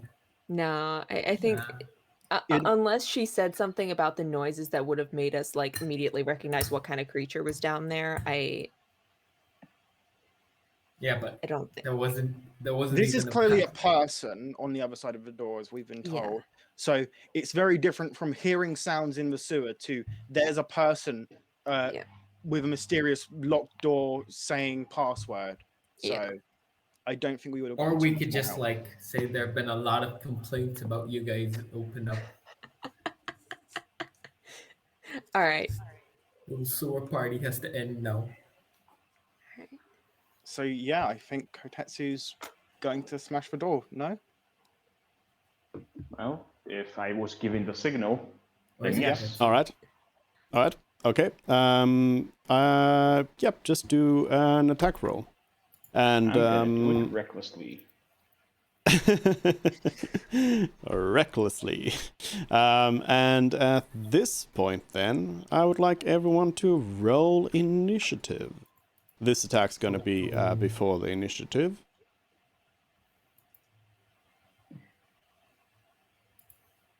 Hold on, I need to. There we go. Do you want to do it again, or you? Yeah. I can add you in there. Okay. Sorry, I forgot to open the thing. How do you get a decimal in the initiative? On the sheet, when you click the small cog next to spells, there's in the middle column, among the 3 columns, there's an add dex tiebreaker to initiative. Oh. I personally like using it because it settles clashes, usually. Yeah, as a tiebreaker. Oh, well, You can do whoops. it. I accidentally did it twice. I didn't mean to. That's fine though. For some reason, Oh, you I have didn't to get a like turn at select. all. You have No. to select your token first, don't you? Okay. And then. I'll just give Then you what do the I- 16. Okay, thank you. But okay. Well, if you want, you can try it so you can get it right. So yeah, you can do it No, I again. want that. Also, No, I want the 16. I could give you the 16, but you can still like try. Oh, what do I Try it click just so you once know. I click on the icon? Which button? Initiative next, right there. One second.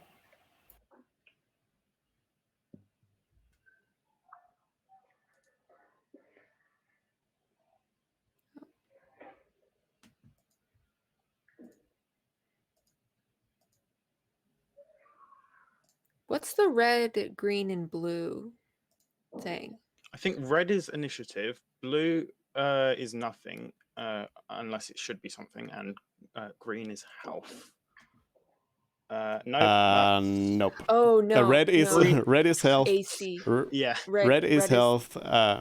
Blue is temporary HP, and green is AC. Okay, ignore what I say. Right. Both of my numbers are 14, which is why I was like, what is that? Okay. What is this? No. Select token. And then. Oh.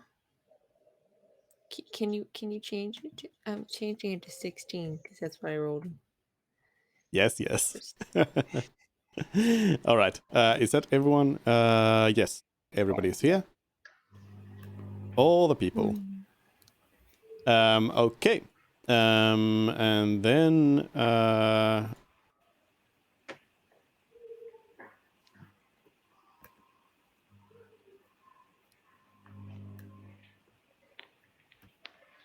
yep. Then it's Lazaldin's turn. Okay, so we need to now decide. Does somebody want to control Lazaldin? I can open up the character sheet for you to see.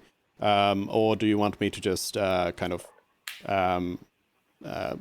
run a basic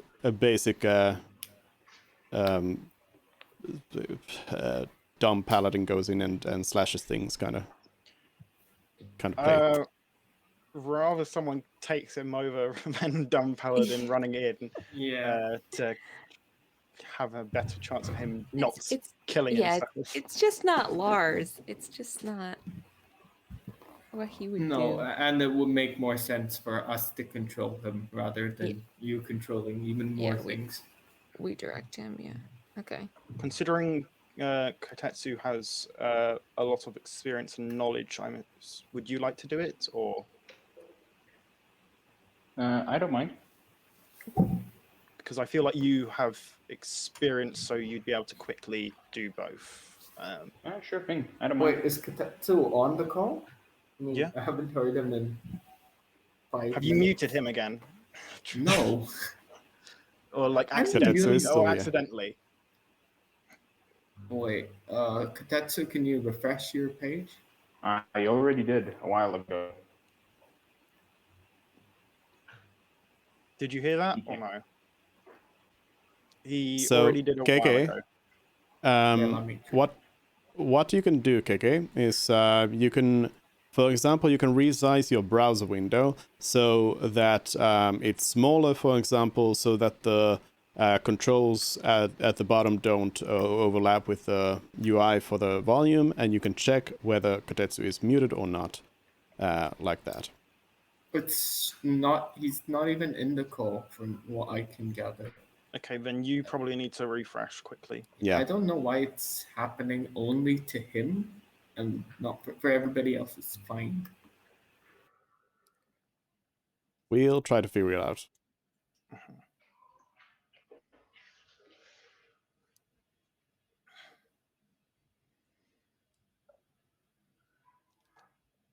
Wait for KK to be back.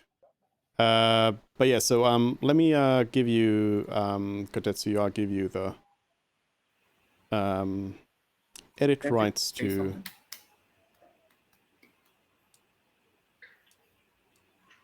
You should now have edit rights to Lazaldin, and you can control the token and everything. Alrighty. Wait, we can do 1 second.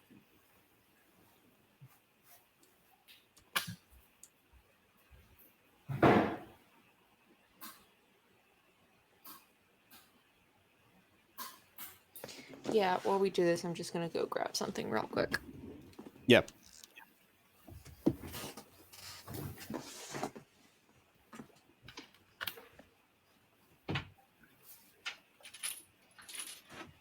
So, KK, can you now? Is everything all right now? Yeah, I don't know why he keeps getting left out of my. All right. Well, Well- if that happens, just refresh your page then. Yeah. Can we see anything here, or is it still black? We're still waiting for the attack on the door to resolve. So Yeah, yeah. we'll do that once Kit comes back. Yeah. So everyone's got those there.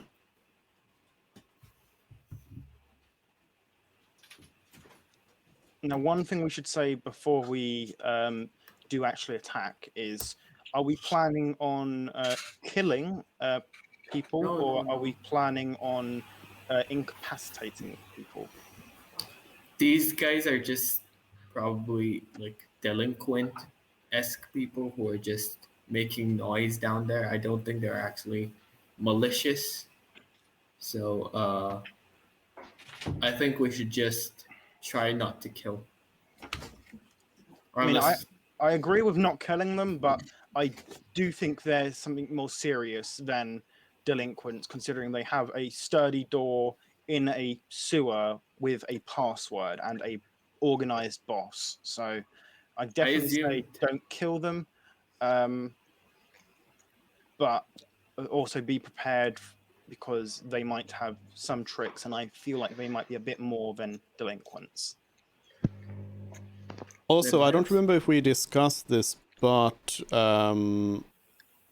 one house ruling would be that you don't need to worry about like what kind of attacks you're doing or whatever.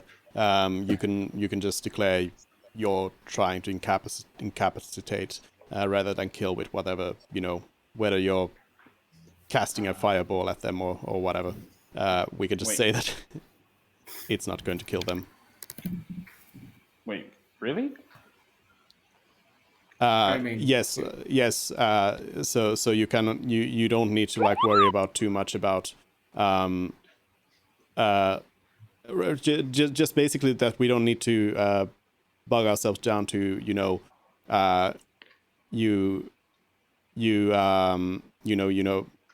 have to avoid using your weapon in case you want to incapacitate them, and instead you need to figure something else out to do. mean- So generally speaking, you can knock them out with whatever you have. I mean, there technically is a rule for that already, though. House rules, house rule. Yeah. Yeah. For Call of Cthulhu, we would say if it does more than 1.5 times their hit points, then they die. Otherwise, they're Right. still alive. You like go critical. Mm. Yeah, in D&D, you also like when you drop someone to 0 hit points, they don't like if your Die, character die, goes die. down to 0, Yeah. they don't die. But that's if you usually take just enough for damage, if you do PCs, take right? enough damage, you will outright die. But yeah, it's for like special, yeah. Okay, but anyways, so Celeste chops down at the door with great strength and smashes a large piece of it off, but it's not. It doesn't quite break yet. It breaks down to the point that you can see through it, but you can't get through it just yet. So it's almost to pieces. So a good smack will probably break it down, but it's not quite there yet.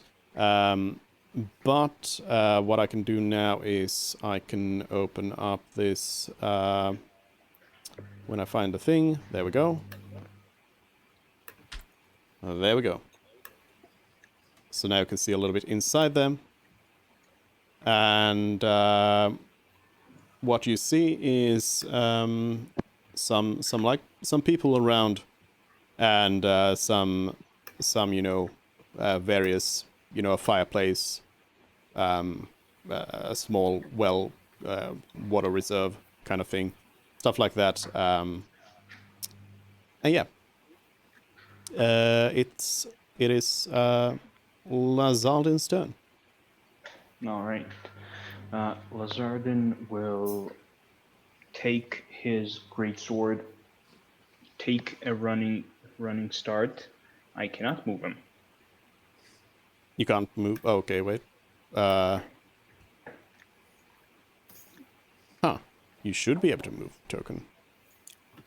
Let me maybe drop a new Lazardin token there. You might not have updated yet. How about now? There we go. I can move him. Yeah. All right, but I think you need to add him to initiative again. Oh. It was 17, I think. Yeah. Thank you. So,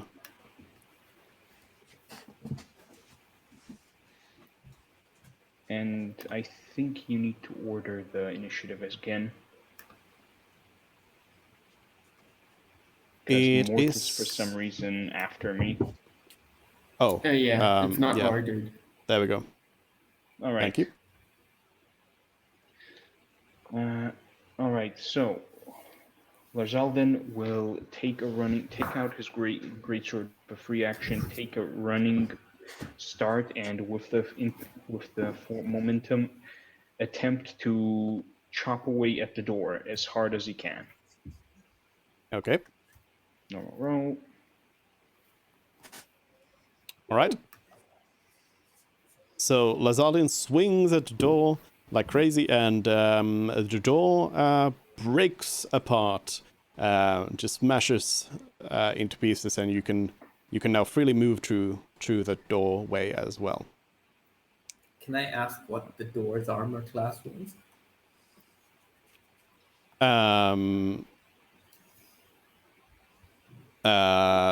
No. There might be future doors, so Yeah. You might meet more doors. I mean, you can in your probably travels. there's like a standard for objects, for like wooden objects. I don't remember what it is though. There is a standard, but anyway. But it could be an extra thick door. Mm-hmm. You never know. How does lockpicking work in D&D? We can discuss that after the combat. Sorry. Indeed.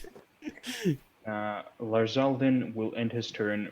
Actually, yes, he will end his turn there with the door broken. All right. Hold on, I lost my thing here.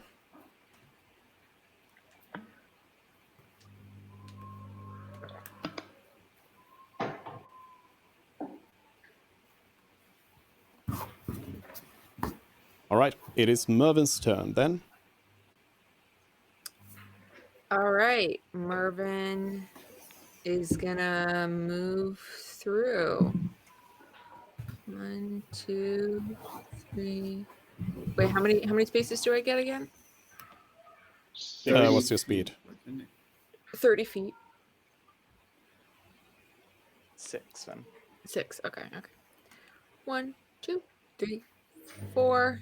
Ah, okay. Here we go. I guess I'll just take out my quarterstaff and hit this guy right here. The one right next to you. Yeah, the one right next to me. Yep. Here we go.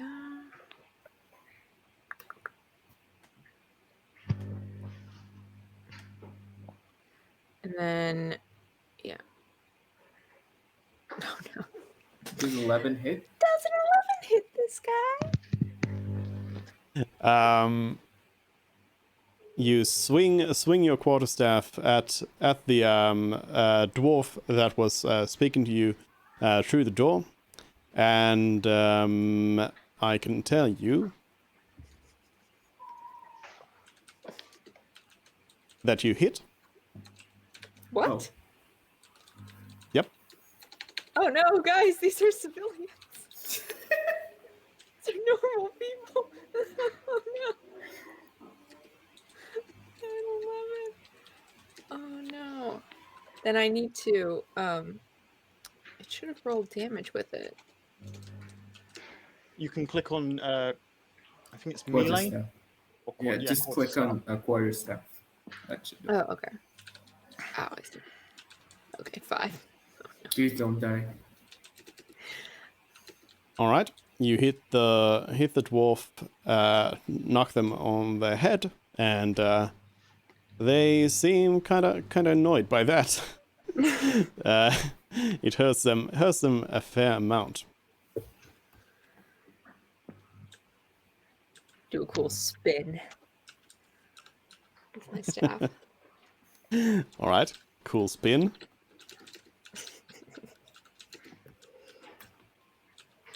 Then, anything else? I don't. Can you do anything else? I can.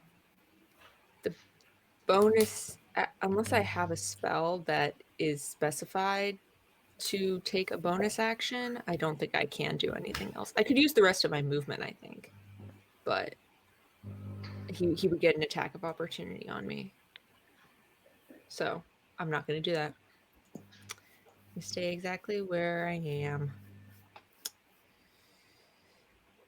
All right. And you end your turn? You know what? I'm going to use one of my spell slots to cast Expeditious Retreat on myself. Okay. Can you post that in the...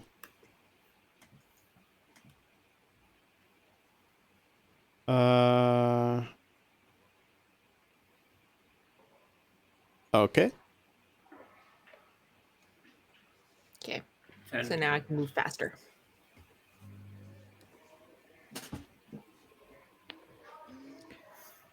When you cast a spell, then it's a bonus action. Okay. I don't think I can take the dash action this turn, but I can. You can. You I can. can take it this turn, even though I used Yep. my bonus action for that. Oh. When you cast the spell and then as a bonus action on each of your turns.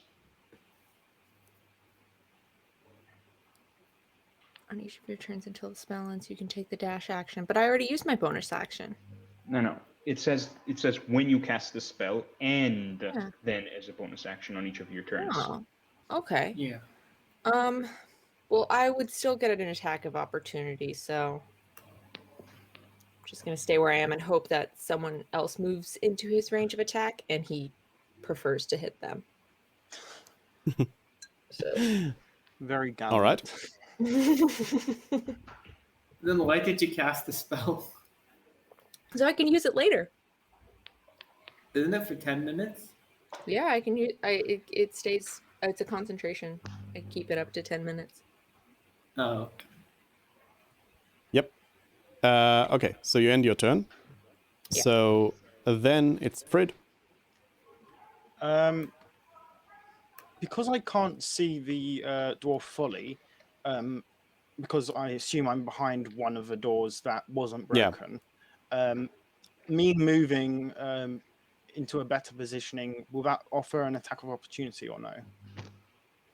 Because I'm technically within 5 feet of him. It's only when you Yes, leave. but there's a wall between the two of you, so I don't think so. I'm almost positive. Like if attack I of wanted to opportunity. move, for example, to here, hypothetically, would that provide an attack of opportunity from where I am? No. It's just when you, You can leave move there. their Yeah. range of attack. 1, 2, 3. Uh-oh. Oh, wait, you move all the way back there, you mean? Yeah. Oh, yeah, in that case, you go would be past taking an through. opportunity attack. I thought you pointed at this square here. Oh. So, Interesting. do you still wish to take this action? Can I say I move there? You can say you moved there. Okay. Perfect. Okay. And I can speak on my turn, right? Yeah. Yes. Okay, then I'm going to let my party know that there's 1, 2, 3, 4, 5, 6, 7 people here within my line of sight. This is a small gang. And then I am going to. Does that work on? Can I give myself bardic inspiration? No, you can inspire others. Okay, never mind. I'm going to cast the sleep spell and hope Okay. for the Ooh. best.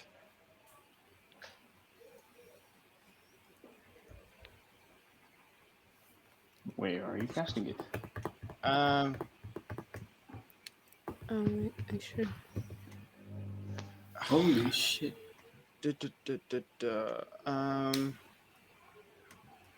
Okay. I do not like the look of this one here, so I'm going to start by using this one, as many of the hit points as it needs, I guess. Now try to find a place, try to find a circle where you can find as many people within a 20 feet radius. Oh yeah. Is it on center? No, you can cast So, it anywhere. so I you think. cast. and then you it's cast. a 20 So, feet radius. Excuse me. You cast it anywhere you want, within 90 feet where you know. You cast it on a point. Then from that point, 20 feet around it. So like 4 squares around that point. Any creatures there start getting hit by it up to the amount of hit points that you inflict, depending on their current hit points. Well, I guess the best I can get then, actually, 1. How many? What do you roll for the hit point of effect? 24. So, if I say from here, why that one, Try not to hit us. that, yeah. I mean, it's only to people. I can choose who it affects. So I'll say from this square here, here, Yep. and then it should hit this, and this, correct? Dependent on how much health they have. Yes. So from this square, it would not. It would only hit these. Those 4. These 4 here. All right. And then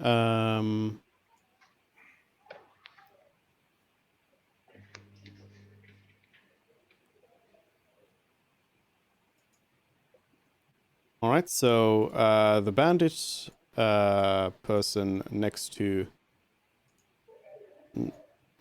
or like the dwarf falls asleep. Hold on. Where's the things? There we go. We're saved. No attack of opportunity. What's the sleeps?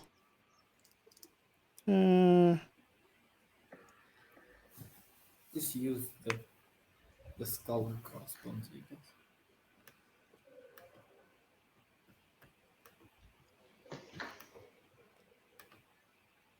I thought there was like a Oh, no, there's one right proper next to the sleep thing. skull and crossbones. It's called Oh yeah, sleeping. that's the sleepy one. Yep. Okay, so they fall asleep.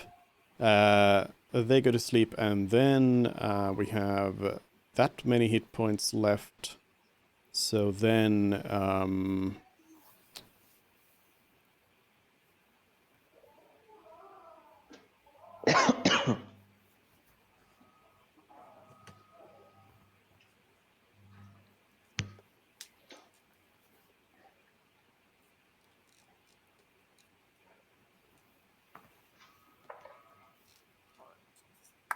then the person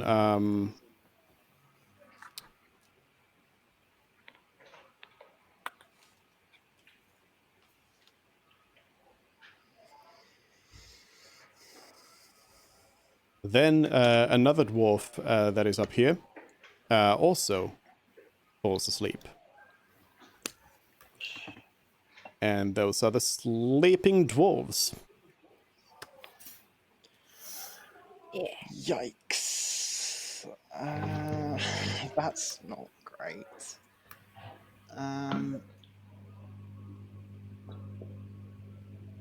Whose turn is it now? Well, I can It's still Fred's turn. Oh, do certain things on my turn.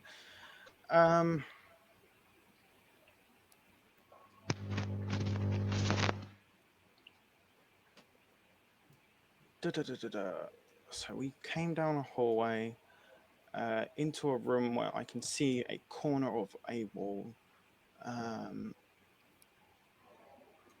So I used 3 squares, so I have another 3 if I want. Oh God.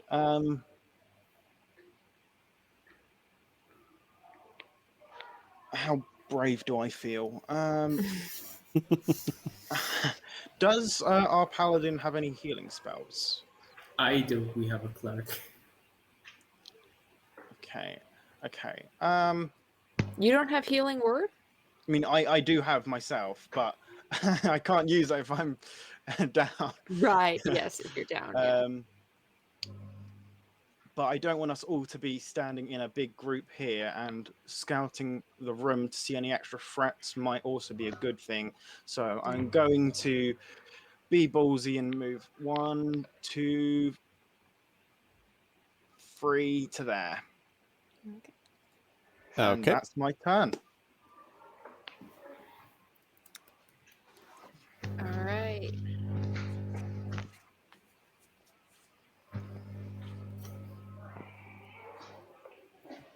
All right, and then it is this bandit's turn. Calling them bandits because I named them bandits as, like, you know, the to differentiate them from each other. I mean, I guess you can see it in. No, you can't see the names in the turn order yourselves, but yeah, they're just like numbered bandits, so I know who's who. In fact, They're not necessarily bandits. They're just labeled as bandits for turn orders. Yeah. In fact, I can just open up the like name so it's easier to also say, you know, I'm hitting bandit 5 or so. Okay, but I'll keep doing that later on. But yes, bandit number 6 is starting off, and they are going to. So all of the people you see, they are of like different races. They have slightly like different clothing on, but you can generally like tell that they are all pretty much armor the same. They have like leather armor equivalents, and they are all carrying a scimitar, as well as you can see a crossbow on the persons as well, a small crossbow. So the bandit here is going to. I'm really out in the open then.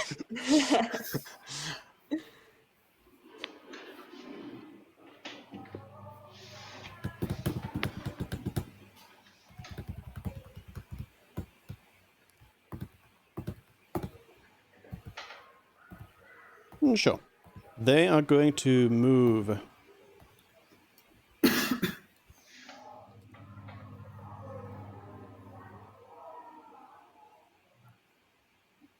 there, and then they are going to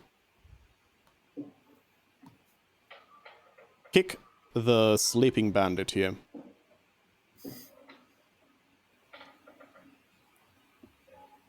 And as in, like, wake them up. And as such, the other bandit wakes up.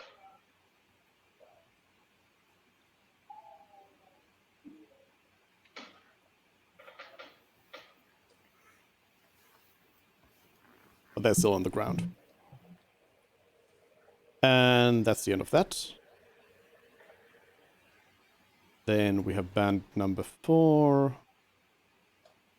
Oh, well, it happens to just be the one who just woke up. I did not even realize that. They are going to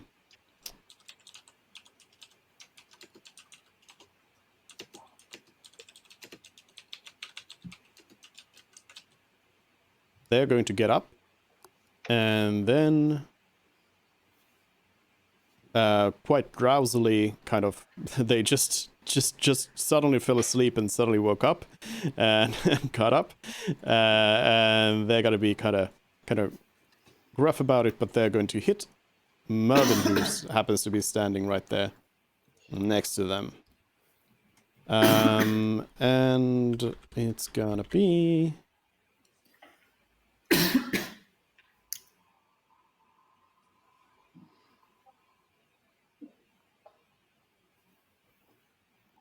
does 18 hit? Say again. 18. 18? Yeah. Yeah. 18. Yes. All right.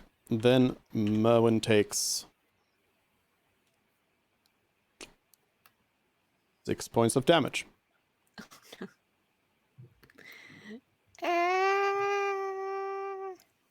Maybe we should have Paladin charge first.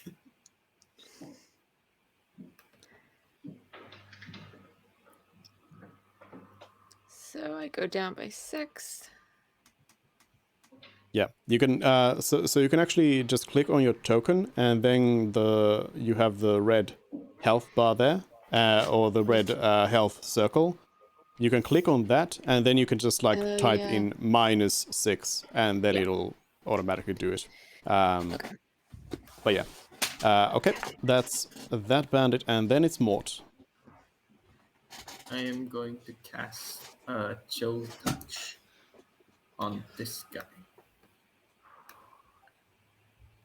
Sorry, on who? I am going to cast a Chill Touch on the first bandit in front of the door. So number 4. Yeah, does a 10 hit?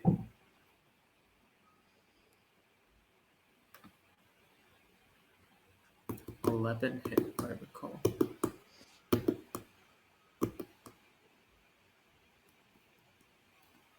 Oh, interesting. Oh yes, it's just a spell attack. Yeah. It does not hit. Unfortunate. Okay. Alright, what else can I do? That's about it, isn't it? You can move. Yeah, nah.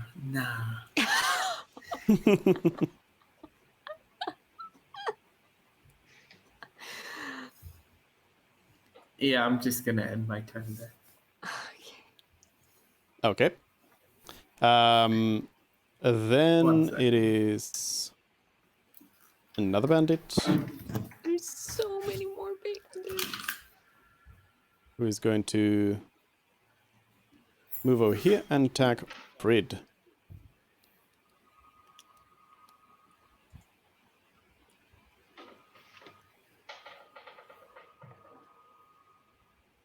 Frid does 15 hit. Yes, it does. Yeah, okay.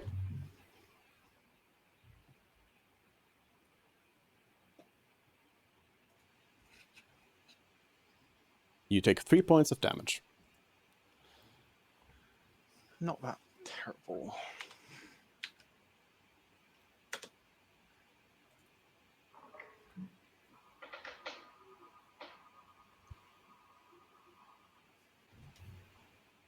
And that's that.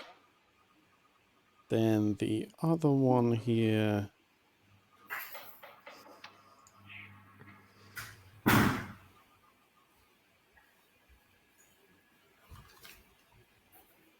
It's likewise coming in here and oof. Okay, a 6 does not hit. That I know. Well, actually, yeah, no, it doesn't.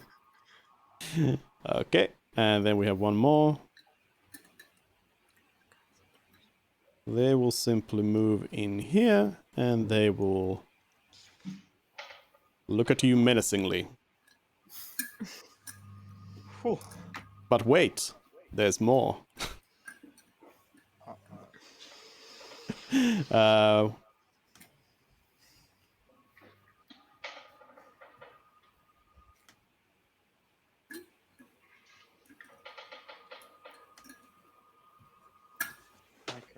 one more bandit rushes over here to kind of try and block the doorway. A little bit and moves next to Merwin. Then Celeste. Let's see. All right. Let's unleash the barbarian. Let's unleash the barbarian. So, as a bonus action, seeing that these people are actively trying to kill the people I've been traveling with for the past few days, I will, as a bonus action, rage, yank my great axe out of the door that it was just in a few moments ago. Go one. I can't move. Okay. Hmm? Oh. One. And I shall bonk this guy non-lethally. Yep. Boop. Yeah, I'm boop. assuming you will all bonk non-lethally now. And I will Also, I set forgot. a flame non-lethally. Yeah, I'm Yeah, just gonna yeah. decapitate him non-lethally, you know. No biggie. Yeah. Okay. So, all right. Well, Celeste swings at this human and decapitates them non-lethally and hurts them real bad. And they're dead. Oh, plus Non-lethally 7. dead. Oh my. Okay. I didn't even know you could do 17 damage at level 2. GG. That's All right, and with that, she will move. She will say, "Lars, take care of the left side. I'm gonna help Fred, and I will move here." All right. Then, yep, thank you. Then we have one more friendly friend who is going to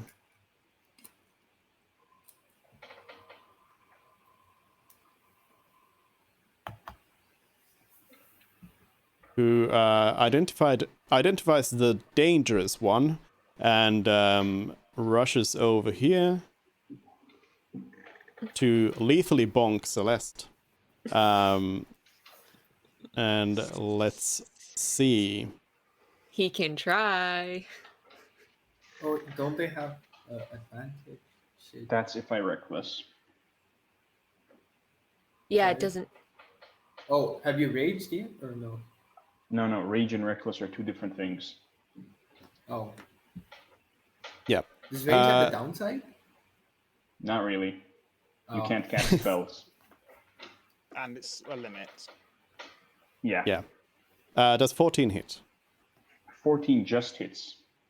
All right.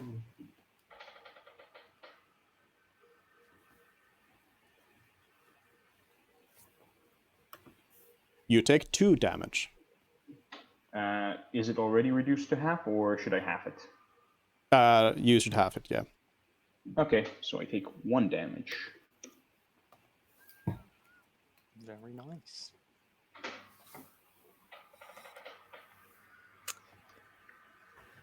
Lars, help me! Then it is Lazaldin. Thank God.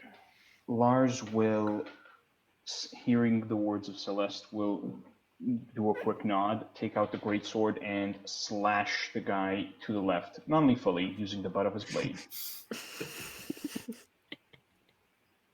All right. Normal roll. Oh no. Oh God. Okay. That, unfortunately, the slash doesn't quite connect. Yeah, it wasn't... The aim wasn't there.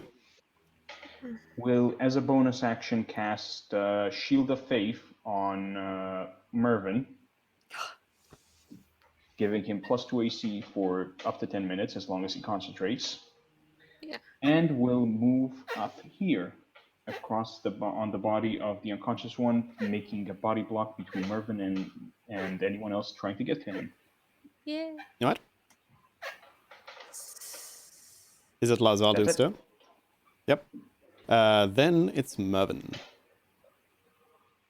All right. Mervin's gonna cast Firebolt at the guy right in front of him. Cause I want to get. Because you want to get a 3rd-degree burns. All right, let's. That I don't know whether you know this, but that would be a disadvantage. Because of Shield of Faith? No, because you have an hostile creature within 5 feet of you. Oh, interesting. Is that like a ranged attack thing or a spell thing? It's a ranged attack thing. Okay. All right. Then we'll do it at disadvantage. Oh, you know what? Boink him Yeah. with No. the Yeah. face. I'll just bonk him then. Okay. Bonking him. All right. You bonk with the quarterstaff again, and it hits. 6. All right. The dwarf now looks very, very bad. They seem to be in a bad shape now. You've hit them. You've got them twice already, with some good whacks, and they've got like bruises and blood is coming out, and yeah, they're not in a good shape. He's not down yet. Oh. Oh no. What a trooper surviving all that he's gone through. That dwarf. Let's see that I've done 11 points of damage so far, I think. I think he has 1 more hit point. Yeah. All right. See, what I don't like is that he's still up. So if I try and move, Will Owen, will he get an attack of opportunity if he's nearly dead and then you run away? no, he's still up, so he still will. Oh. Oh, God. I'm just gonna move. I'm just gonna move up here so I can still see. Okay, just moving up there. Okay, still next to Lars because I think I have to be next to him. Not positive for Shield of Faith. Okay, all right, that's my turn. That's all I got. Okay. Then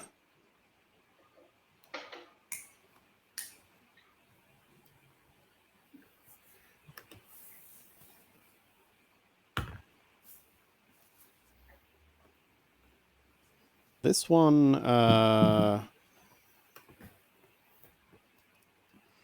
well, Mervyn just moved over here, conveniently. So this bandit has no other choice but to really go in and give Mervyn a bit of a bonk. And You they have the attack plus to Mervyn. the AC. I do have the new AC.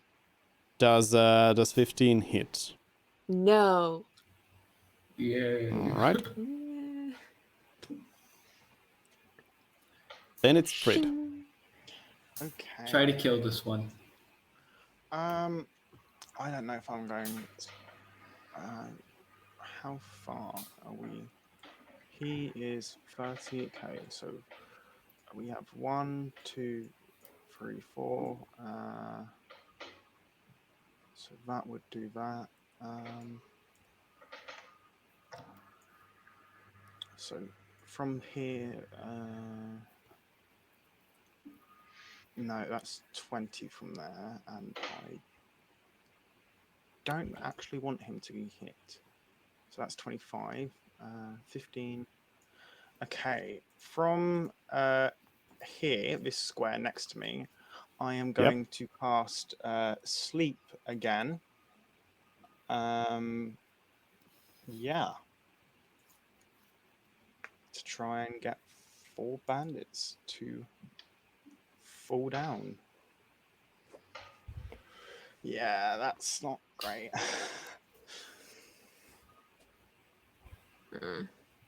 All right.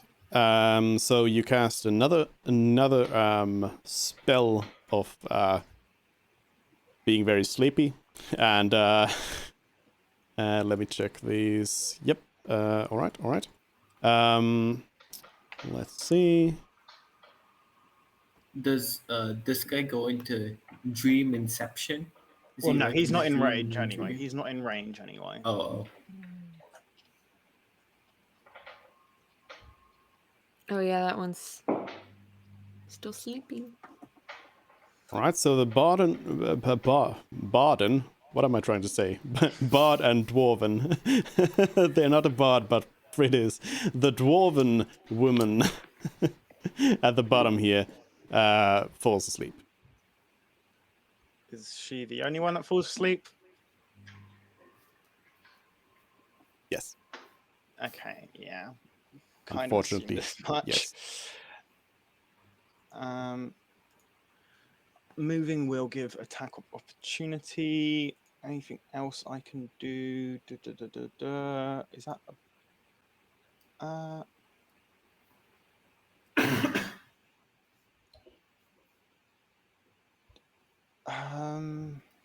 is Bardic Inspiration a bonus action? Yep. Then I shall cast that and give it to Celeste because I really want the number of people around me to decrease. Celeste already has one. Oh, okay. In that Give it to case, someone who hasn't finished their turn yet. Sure. I will give it to Mort. Oh, yeah, thanks. So Mort can add a d6 to a roll then. Not an attack. Do I have to save before, or can I add it After after? rolling it, but before Dupe says if it hits or not. Oh. And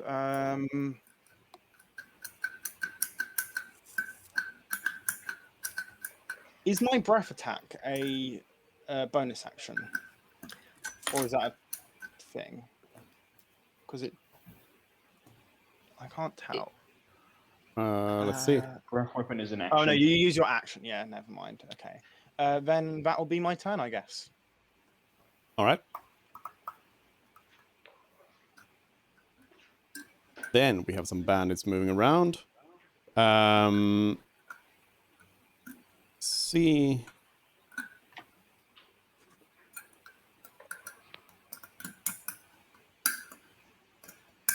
Another one's gonna brandish their scimitar at Mervyn, who is right next to them. And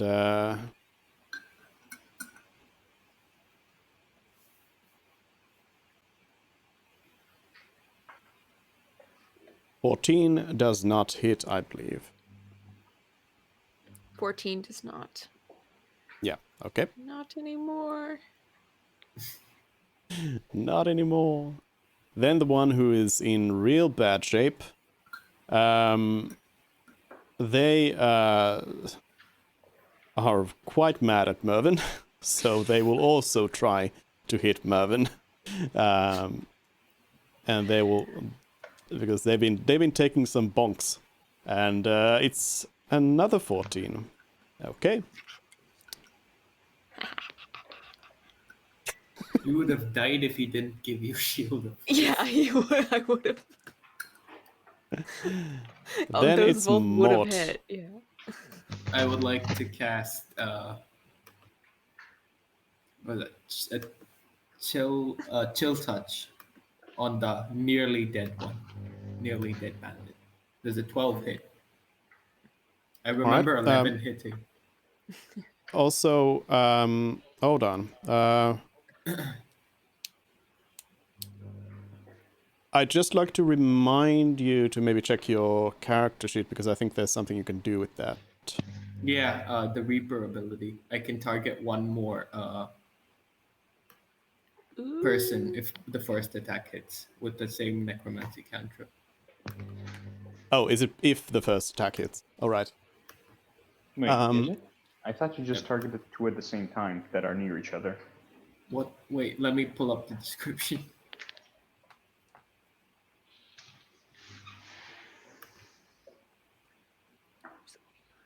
Oh, it just targets two. Yeah.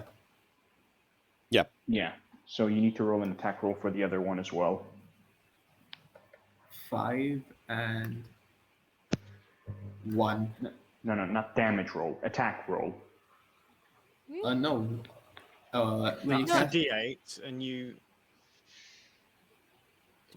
necromancy, the spell can instead target two creatures within range. yeah, but that's what you did as a damage roll, unless it's the same roll to hit twice.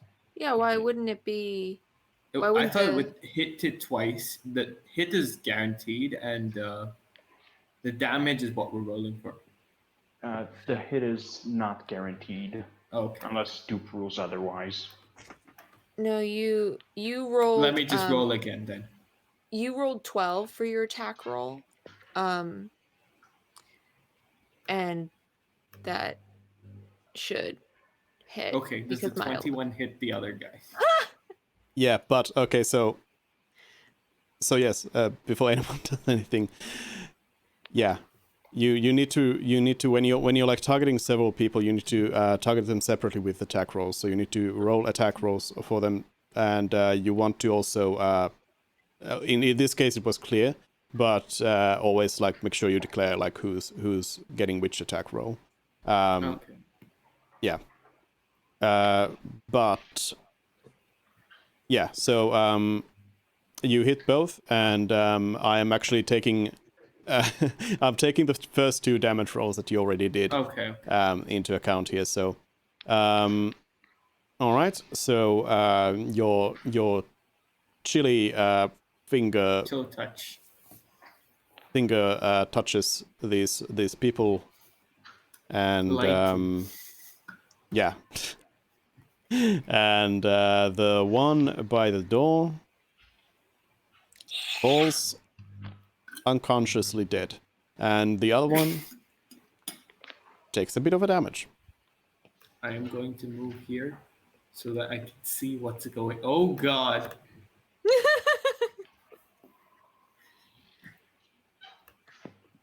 Okay. Wow. Oh yeah, I think I need to remind you all also. Oh, by the way, there's some magical darkness. I just realized there's nothing behind the magical darkness, so don't worry about it. But yeah, I'll remind you all that when in this kind of situation where dynamic lighting is on, as you notice, you're the only one who can see what your character can see. So make sure to always always communicate with the team as to what's showing, so you all know what's what. Wow.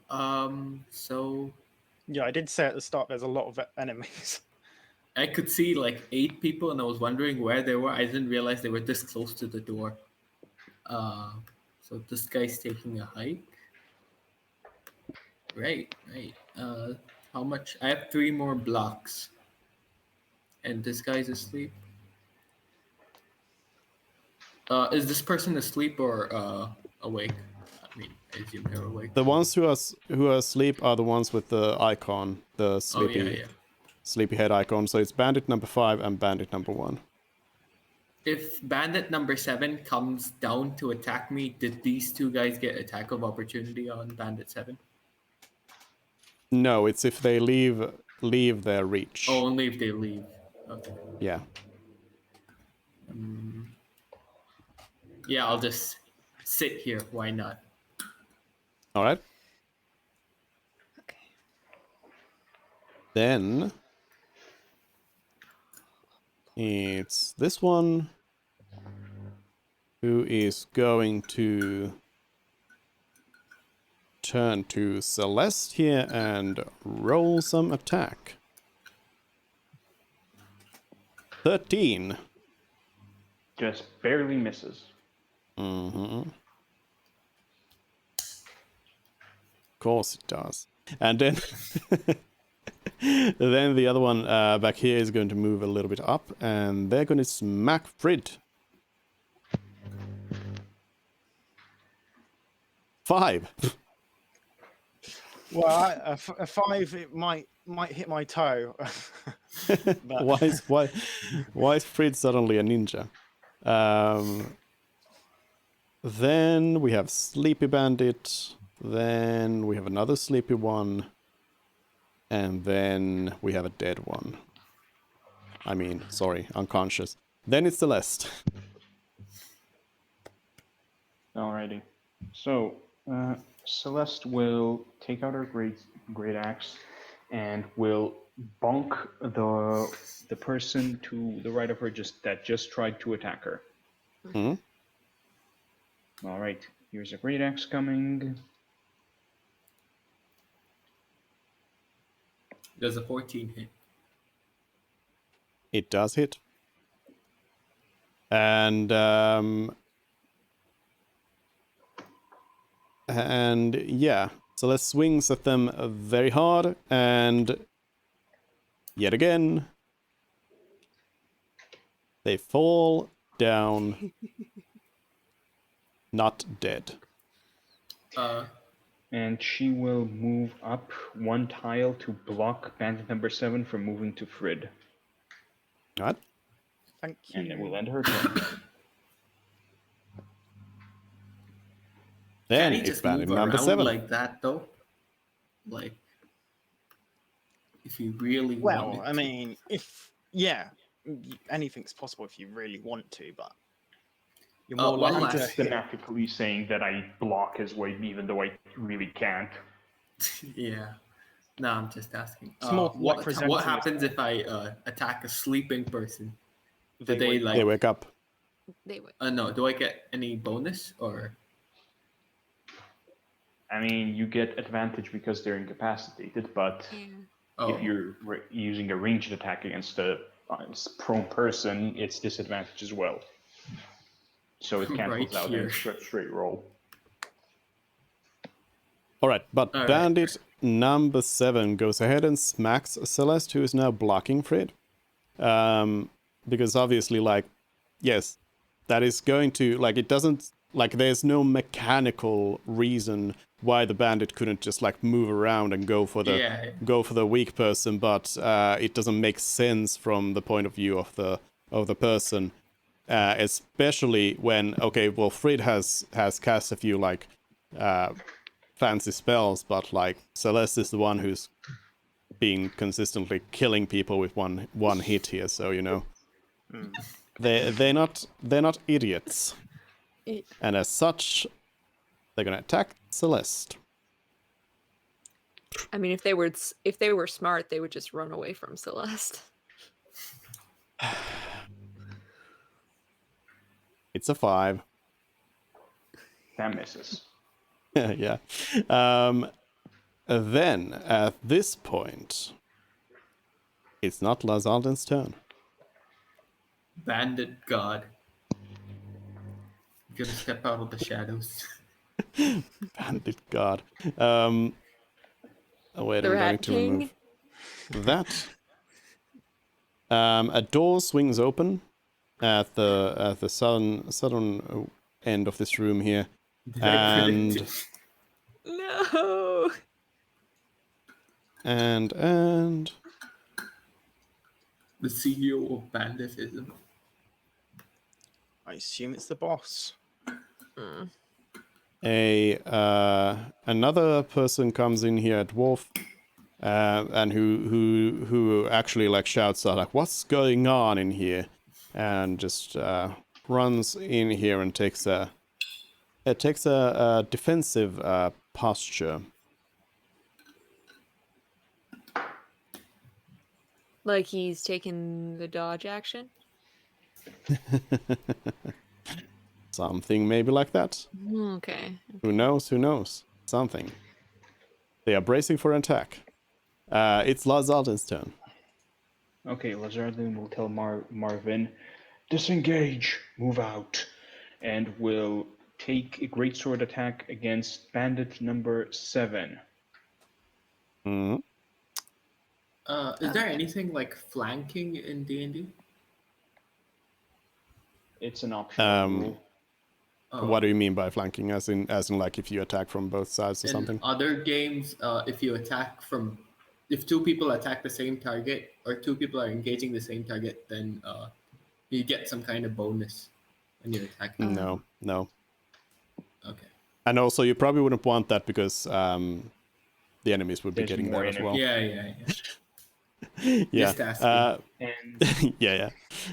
and just in case, Lazardil will also use Divine Smite, use up one of its spell slots, and roll another 2d8 as radiant damage. Okay. That doesn't require concentration, right? Nope. Okay, great. And that will be 2d8. Wait, Because Additional gotta 8 look radiant D8. damage. gotta look out for All old right. Marvin here. Yeah. So not Celeste, but Lazardin swings the great axe. Not great axe, great sword. I'm getting the 2 characters confused now. A great sword with holy might and with the power of Bahamut and anime, and swings at the bandit number 7 and decapitates them non-lethally.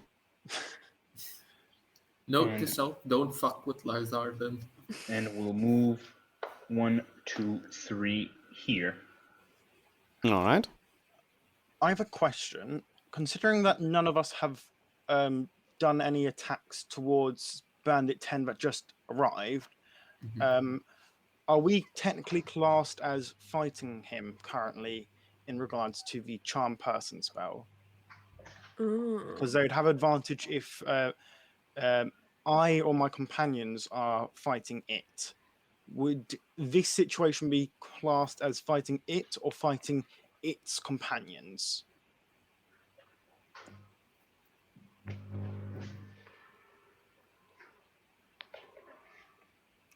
Great question.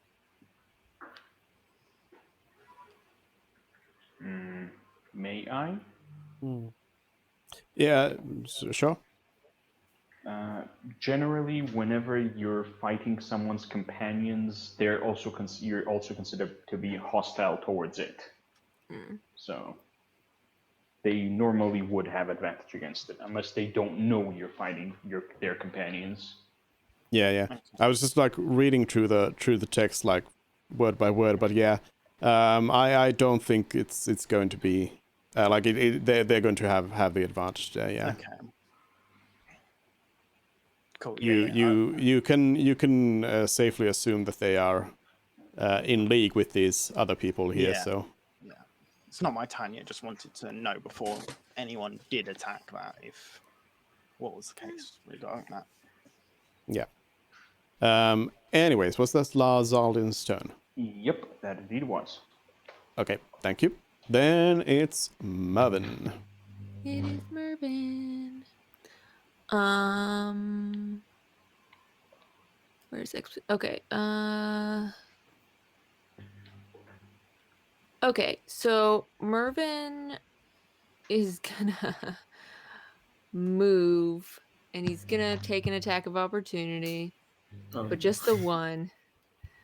He's gonna 1, 2, 3, 4, 5, 6 over here. And actually, I can take the dash. Hold on. Right? You would be taking 2 No. opportunity attacks. Oh, because he's diagonal to me. Yeah, there's two bandits next to you. one of them's already damaged, so just No, hit I him, I know. guess. No, I want to. I'm moving out of the way specifically so I can use my ranged attack without disadvantage. So I can't. Technically So- speaking, if you wanted a target, you could hit this bandit over here. No, it doesn't. It doesn't matter because I get disadvantage just because there is people next to me. Oh, okay.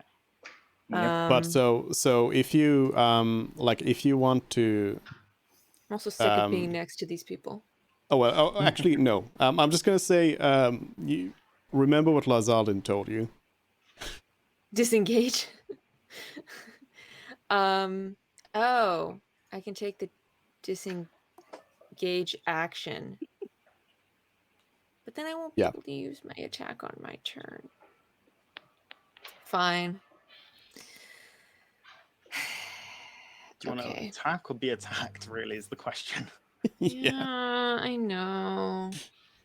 I mean, I have my nice 16 AC. As long as Lazardin doesn't take damage. Right.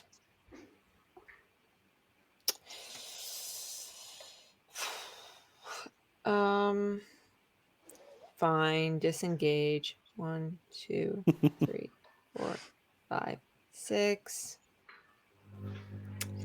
And then I guess I'll use the dash action as a bonus. And dash doubles. Yeah, so I can move another 6. 1, 2, 3, 4, 5. I'll just move over there, just real far away. You know what? Actually, I'll duck under this table. I'll just duck under that table. Get ready to fire ranged attacks. Okay, I'm over there. This is gonna get difficult if we run, but yeah. A dragon appears. Yeah. Dragon smashes through the wall. Oh, you know those infernal demons that you were told about. Anyways, I forgot I said anything. Have I for the second time put myself in the prime attack position for some new enemy to come up? A new challenger has appeared. Who knows? Anyways, then we have a bandit that is going to turn around and smack this Dragonborn paladin who dared murder their friend non-lethally. 8. Emis. The rolls are not on their side today. Frid. Okay. I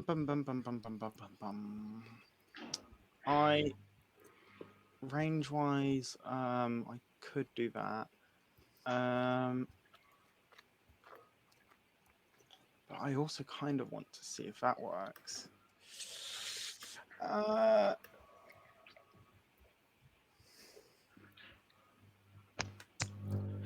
What are our thoughts? Do I try and charm the boss of the bandits, or should I just play it safe and go for another sleep roll? I think you should take care of the awake bandits first. Like, I mean, try to knock Oh, them use out. your dragon breath. Yeah, you have a dragon breath attack. A straight what three line. would do. It would be funny though if you charmed the boss. Maybe you can Yeah. charm him next turn if he's doing too much damage. Okay, but I only have 30 foot. So that wouldn't work like that. Then I guess I am going to continue with the motto of Prid, and I'm going to cast my last spell slot, and I'm going to cast Sleep. Like cancel from this point here. All right. Okay. Ooh. So as to hit, what was it, 20 feet? Yeah. Yeah. So it would hit. It would basically hit this. Yeah, these three. Yeah. Just roll a 5d8. Technically, Lars Zelden will also be included in the Yeah, AoE. but I'm choosing not to hit him because that's. I thought your the spell. priority was lowest HP. Yep. Yeah. So Yeah. Lars Darden's probably safe because he's a fucking Yeah. tank. Fucking Of that, and I choose not to. I'm pretty sure it says. It says you choose the point. Yeah, not the creatures. Oh. Yeah.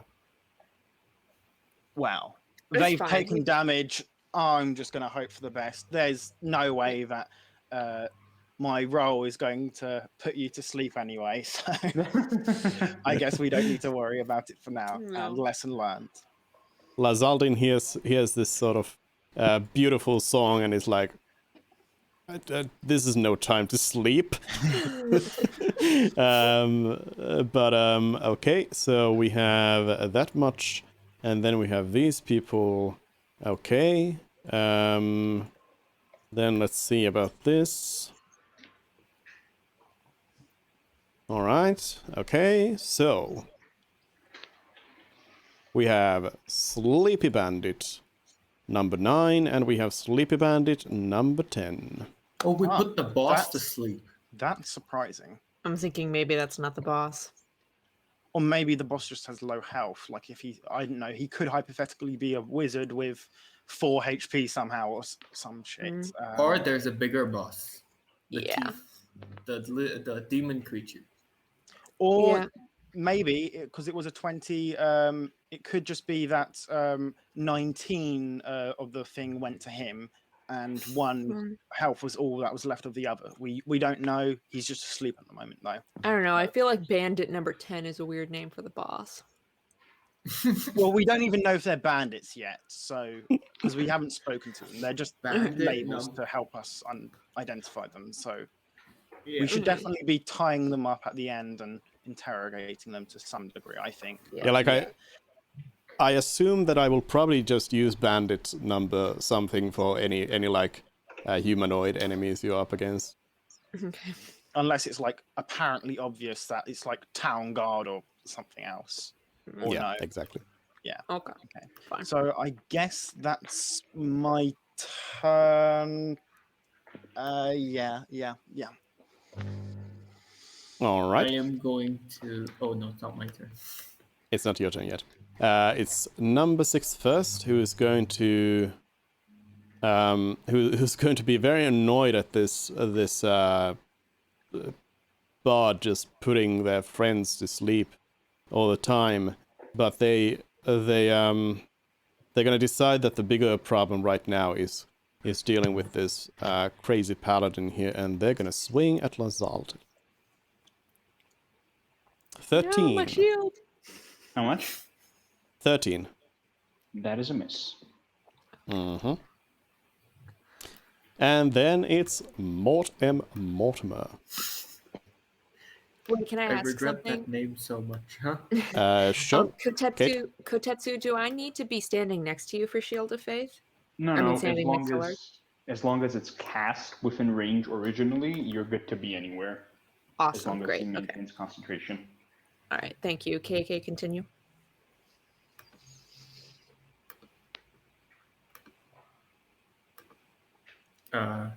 This one. Oh, you pull out your crossbow. All right. Yes. Sorry. Yeah, it is. Yeah. Good. You went for it there. 11 damage. All right. So Mort pulls out a gun and shoots the bandit in the head and non-lethally Lightly kills them. taps him with an arrow.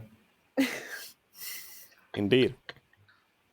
I would like to move all the way over here after that. Yeah. All right.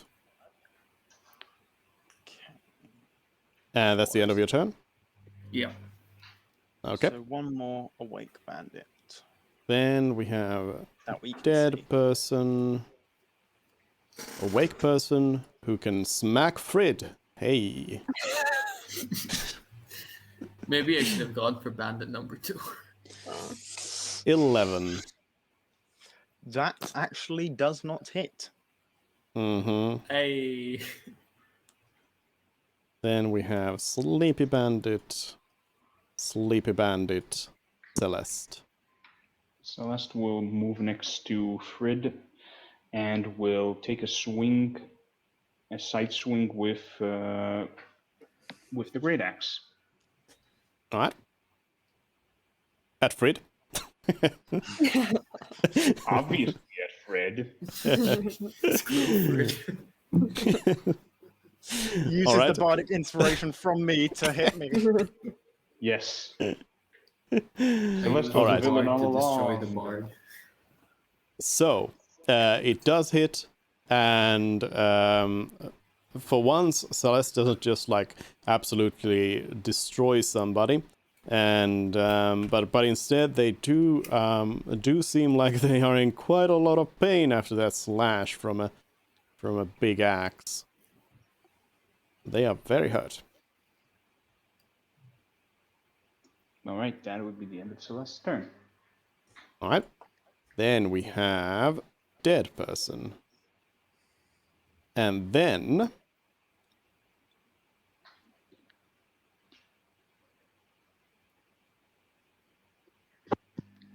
Bandit 11 has come up. A new challenger has approached. Bandit he's got a number sword. 11 saunters in here, and I was they bummed I didn't get to use my firebolt, but now there's a new one. I was just gonna ask Lars That not was to the kill big the thing. final bandit number 2 here, so that you can do something. So bandit number 11 here has the same scimitar crossbow combo as everyone else in here, but you do notice now that they come into play that the like clothing and armor of everybody else here seems to be, regularly worn. Like it's clear that they've been using them. It's not like they are like super dirty or anything like that, but it's just obvious that they've been like regularly used. You didn't think anything special about it, of course, until now, because it was nothing to mention. But now that Bandit 11 comes in, you notice that they are wearing some armor. They're wearing a piece of armor that is first of all, you can see that it's scale mail armor, so it's a little bit fancier than what the others are wearing, and also it seems unnaturally clean.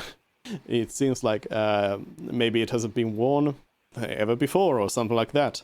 You don't know. Maybe it's fresh off the press or something. But yeah, they come in here and they've got that kind of kit going on, and they move in here, and they are going to also go into you know what? Actually, no. They hold on. Ah, okay. Can I talk They to actually. You are Or talking no? to the bandit. them? Yeah. Am I able to or no? Can we just You tell can throw in a quick line here, sure. You can't Stop have like a this- big conversation, or but Yeah. Like I'm trying to. What I want to try and do is get him to like stop and see that they've been defeated without us having to fight him. So I'd like to try and persuade him to stop with the words "Stop."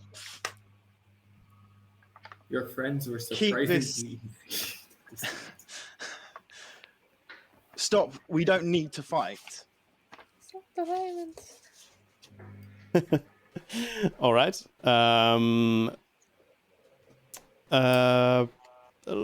Throw in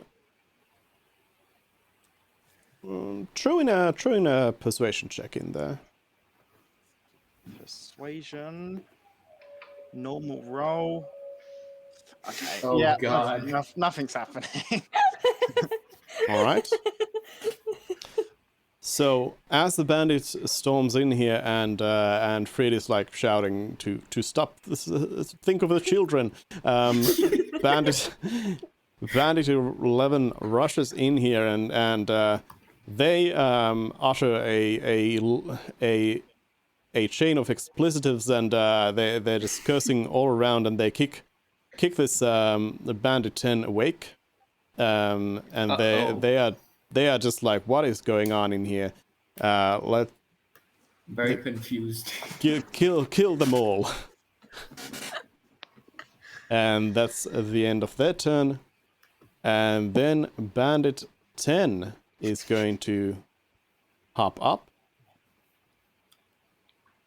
And they are going to take a swing at Mort,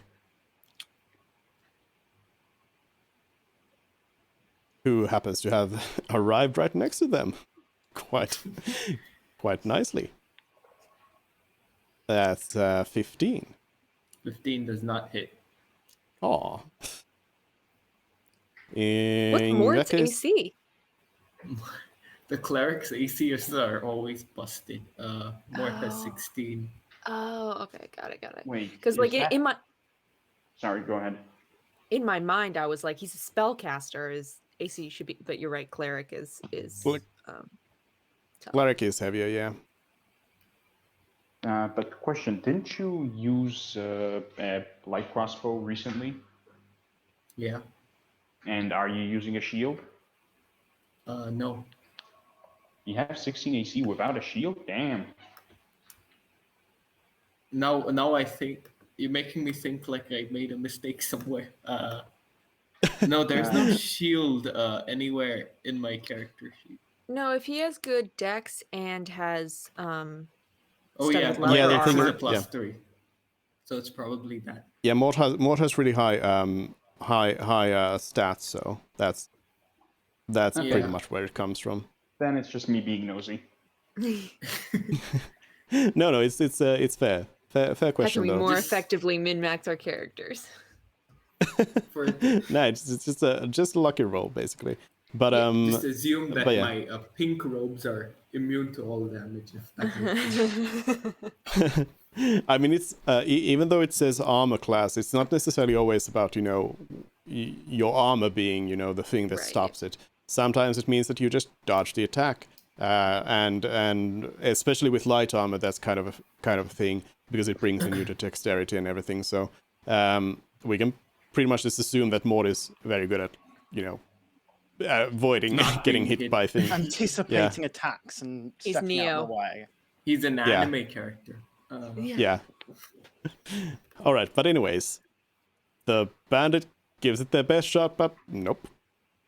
Interestingly, nope. Lars Zaldin. All right, Larzaldin will look back at Celeste, ask, "You got this?" Celeste will answer, "Yeah, go for it." And we'll go over 1, 2, 3, 4, and will dump an attack on band number 10. Okay. Non-lethally, of course. Great sword, normal. Da, ba, ba, da. That is a miss. The And bandit will takes end his a turn. the bandit takes a page out of Mort's book and just kind of chooses not to get hit. Then it's Mervin's turn. Yeah. Is it the big one? Finally. The big one. It's the firebolt. Oh yeah. So the way I think so I have it in I think this is the good way to do it. Okay. Mm-hmm. All right, 20 to abandon number 11. I don't think I can Okay. hit the other one.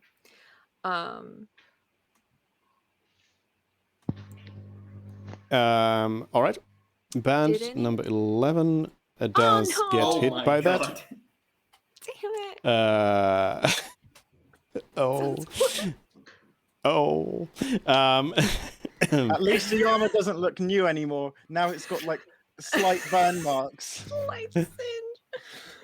That's a 1d10, and You rolled that's one. that's what sometimes happens.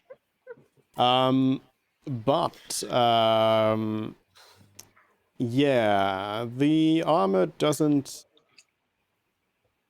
I mean, it's not gonna do anything to it. The armor is as good as new still. Oh wait, is it not a hit? Well, it No, is a it's hit, but it doesn't necessarily Oh. even hit the armor as well. But yeah, So little damage. yeah. You dink them with a little bit. There we go. Is that Mervin's turn? Yeah.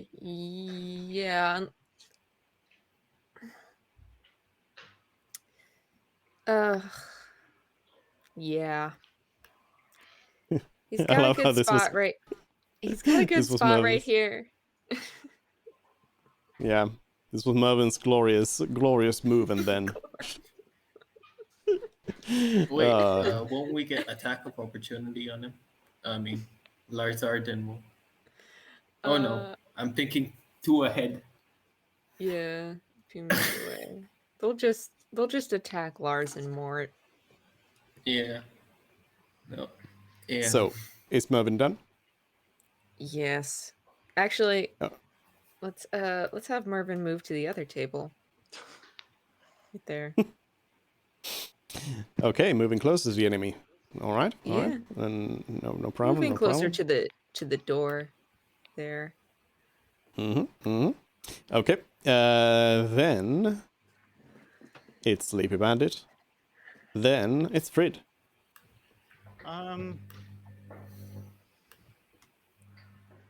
Does an attack of opportunity stop your movement or just deal damage?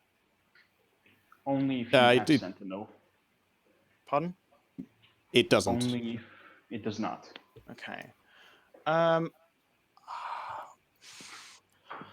just going to take the damage then, and I shall move. Wait.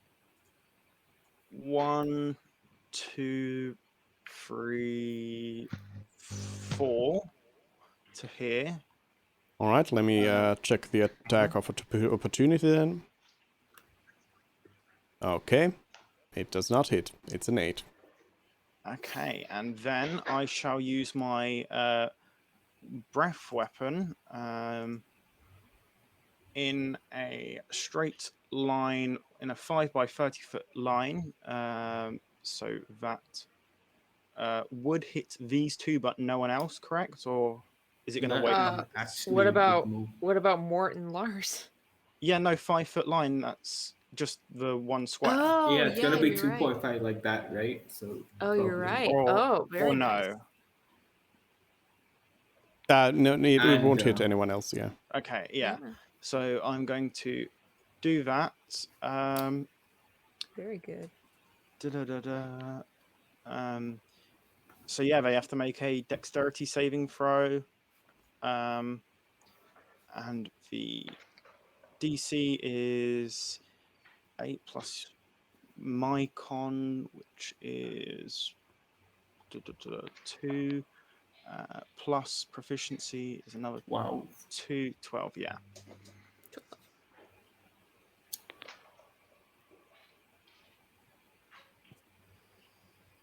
So, does that hit or no? Was it 12? Yeah. Yeah, okay. I'll just roll those. All right. So it does hit.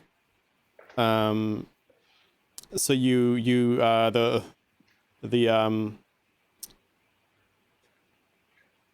I mean, what kind of is it? Just like, oh, it's specifically lightning. Yeah, lightning damage there. Yeah.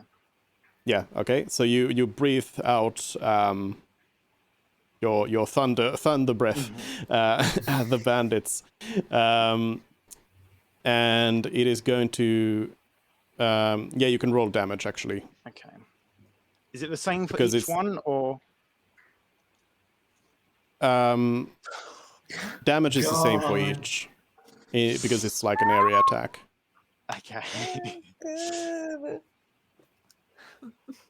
But Wow. one of We upset some so kind of dice god before the. so it depends if they like if they dodge they take if they don't dodge they take full damage. If they dodge they take half damage. So 201. So yeah, Frid comes in with this tremendous lightning breath, which kind of it goes in there, but it doesn't quite like the accuracy is just quite there because it doesn't quite hit them head on, and they are both able to sort of step aside a little bit to avoid taking so much. But the bandit in the front does take more of a hit than the one in the back. The full Instead of 2 one damage. static instead of getting a static shock, he got a severe static shock. And that shall be my turn. All right. Then we have a dead person and Mort. If I use a spell now, will it be at disadvantage? Only if it's Well, it depends on the ranged. spell. If it's a ranged attack, then yeah. Okay. I am going to do this thing. 1 second. I have prepared this, thank God. There's a 24 hit, inflict wounds. Oh, that's great. Yep. That hit. 15 damage. Yep. Has- So Has he been You- put out of commission? you inflict so many wounds on Bandit 10 that they are just very, very unconsciously very wounded and down. So many paper cuts. Just I am All going over. to move here just to flex on bandit number 11. Okay. Moving next to And I another can't sleeping see bandit. anything. I'm just telling the party I can't see anything here, at least on this line of sight. So there's appears to be nothing in this room I actually can partially see into it, but I don't know what Alright, that is. that's it. I don't know if that round thing is like a platform or like another It's a cage. manhole that oh, it's a cage. Or It's a it's Is there someone in it? No, you don't see anyone. Oh. Okay, interesting. We can explore more after the combat. Yeah. the Yeah, but combat's it's good. basically It is good to keep your eyes open. Oh, is it? Yeah. Over. Bandit number 12 appears. No, next up comes bandit number 36. And then you're like, oh no. Okay. Bandit number 2 here is is starting to kind of panic here and is next to Celeste. And they decide that the best course of action is to not take any more of this. And they are going to... They are going to take the disengage action, so Celeste is not going to be I smacking thought he them. was gonna surrender for 1 second. And they are gonna start running away.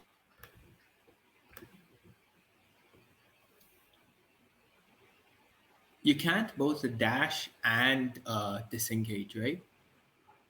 No, dash is an action. I think we should catch him. Well, Mhm. obviously.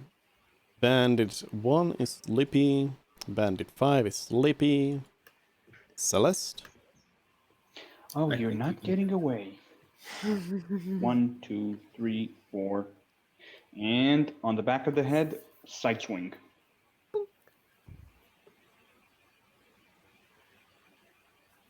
$17. Yikes. Okay, that's They very are hit. I mean, very, very, unconscious. very unconscious. And with additional remaining 5-foot movement, over here.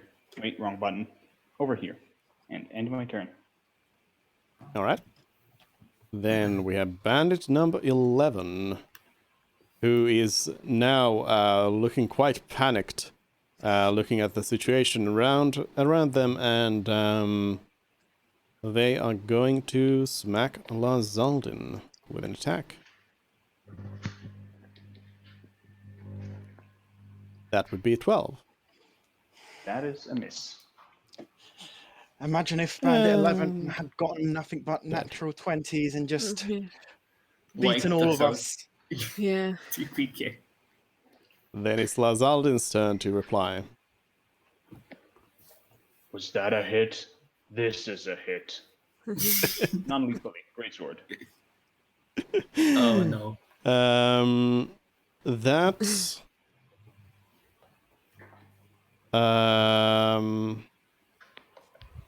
is a hit.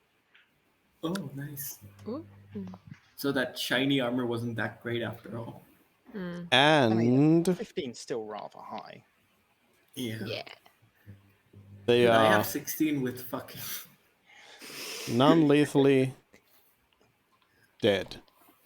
Oh, You do notice as you probably, I mean, we are still talking about swords slashing enemies and everything, so you probably see like some blood or something fly around or anything, or they tumble down on the slightly dirty ground or something like that. But you do notice yet again that the armor still looks like it's not really getting dirtied by anything around here. can Is it we on- loot the armor? Well, is it- we're still in combat, so yeah. Who's alive? None of Everybody's them either- are conscious, but they're still sleeping targets that, if dealt damage, would be awake. And How yeah. long does Yep. sleep last for? 10 minutes. Okay. That's like 60 turns. Our Yes, first no, but- priority should yeah, we now should- be to tie them up. Yeah. We should tie them up. Yeah. Or I to knock them out. Sorry, I ended Lazaldin's turn, but I assume you were done. Yeah. Yeah. That's everything. Okay. But yes, at this point, there is no immediate danger anymore, unless you yourselves decide to wake up one of the sleepy ones. But basically, so the situation is now that you have a lot of people who are very hurt and unconscious, and then you have a few people who are just sleeping. Although one Yeah, of we them is should- also a little bit hurt. We should just tie up all of them. Yeah. Are we able to, as a group, safely tie up individuals, or do we need to make checks for that, or? I mean, they are all like out of it. So we're going to be ending combat now. The question is, do you have enough rope to go around to tie everyone up? If we move the people next to the, can we move a sleeping person without waking them? I do believe yes, because I mean, can I not like take this rug and like rip it to like make more stuff I don't to know how tie things strong up? that would be. Okay. What I would suggest is, first of all, we tie up the free sleeping enemies, Oh, and free once sleeping. they're securely tied up, we can tie the others to them. but So that they're like okay, let me just repeat the question. So you should maybe take inventory, like discuss. Do you have what do you have in your inventories? Do you have rope? How much Can we rope just do you tuck have them under the each? table? Can we tuck them under the table and make somebody keep watch? I don't think that would be sufficient. How much rope does everyone have then? I So don't let's have any rope. take it, pull a hand up and say, I have 50 feet of rope. 50 feet. Okay. How much would Lazardin have, if any? Oh, I do Lazardin have has rope. nothing. We Nothing. should Okay. really. He doesn't have a Dungeoneer's pack. Nope, he has an explorer's pack. Oh, okay. I do not have any rope. I used it in a past endeavor.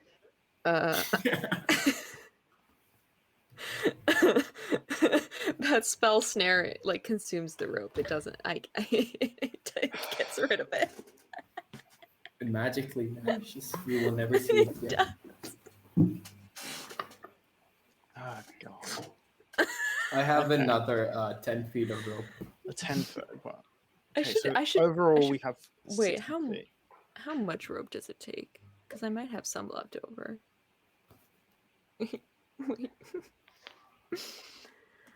Oh my god. So It takes 30. It takes 30 feet of my rope. So if Dungeoneer's pack comes with what, 50? Yep. Okay, so then I have 20 left. I have 20 feet of rope then. Okay, so we'd have in total 80 feet worth of rope. 80 feet should be more than enough. That's more than enough to tie everyone up. I would Just say that you handcuff. can, since there's 11 of them, I would say that you can like creatively tie them together in such a way that it would probably take you like to like securely tie them all up.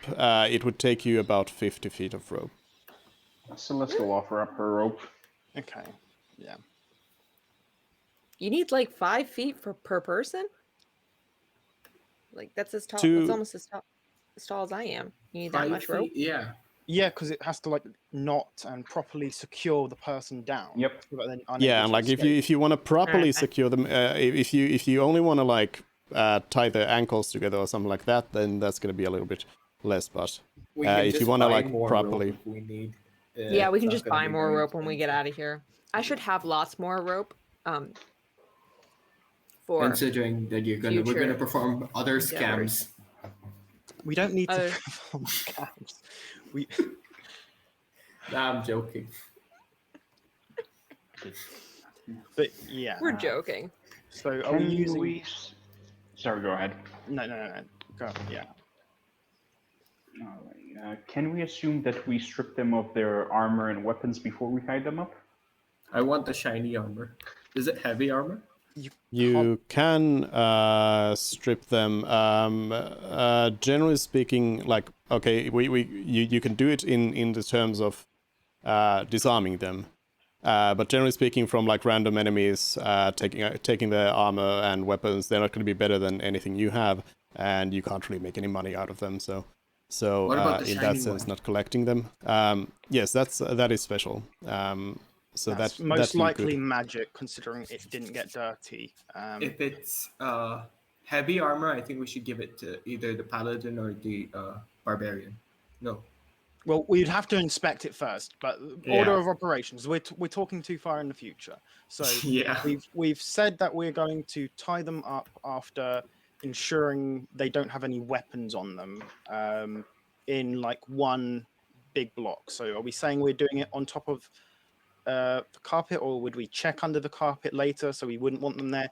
Are we just going to say that we're doing it around here-ish, like not so that they're blocking the entrance, but so that they're there, or what we Yeah. In my mind, they were just like in a line against the wall, but like we can do it in like just a big clump where they all are. Just put them in the corner and have the paladin look after them because he's not here. We should wake up one of the sleeping ones and like ask him questions because I don't Maybe want to later. go. We need to look at this room first. No, I don't want to Okay, go so in the can room you- without asking them like, is there something super dangerous in there? So before you continue on with your future actions, let's resolve this first. So you take off their weapons, you take off the armor off of Bandit 11, and you tie them up and you place them where? I would say if we're able to, just along this wall here, here, and then this one spot here, then they're out of the way, and they're not close to the exit, so they can't quickly run away without us noticing. They'd have to cross along here, and then if we're exploring in here, then we might see them. So that's what I'm saying. Does anyone have any different ideas or anything better? No, I like that. I don't really have a better idea, so let's just go with this. Cool. All right. I'll move them all to the wall here.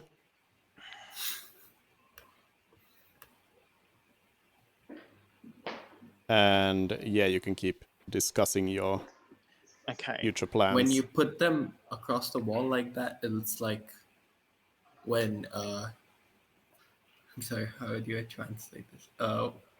In school when the entire class screws up and they all have to be punished. Okay, so let's just discuss what we want to do here. So what I can see is there's tables with cards, instrument and music, a fireplace, carpet, water supply. That could be, like, I'm not entirely sure what this over here is. There's weapons over here and bedding over here. You And know, then guys, I'm starting to think this was just a secret club. we can't. One thing we should definitely do is find some sort of sign of illicit activity, or we've just broken into some place and beaten them up for no reason. Yeah, that's what I'm saying. I That think that's being what we did. said, they did immediately say, well, Bandit 11 said, kill them immediately upon seeing us in a fight after we said, stop, we don't want to fight. So that is more of a, that's less It's not lawful. concrete evidence, but it's an indication that their goals aren't exactly honest. Like, all right, can I loot all their crossbow bolts? I'm sorry. Yeah. Oh, crossbow bolts. That's yeah. I mean, how many do they have? Do you want to be counting your ammo? Oh, it's not. Yeah. Let's just go with unlimited then. Yeah, unlimited ammo. So after Fred's investigation, I assume you're doing an investigation. I do. Do we have to want roll for an investigation in this room? I assume. Yeah, like to find some evidence of illicit activities.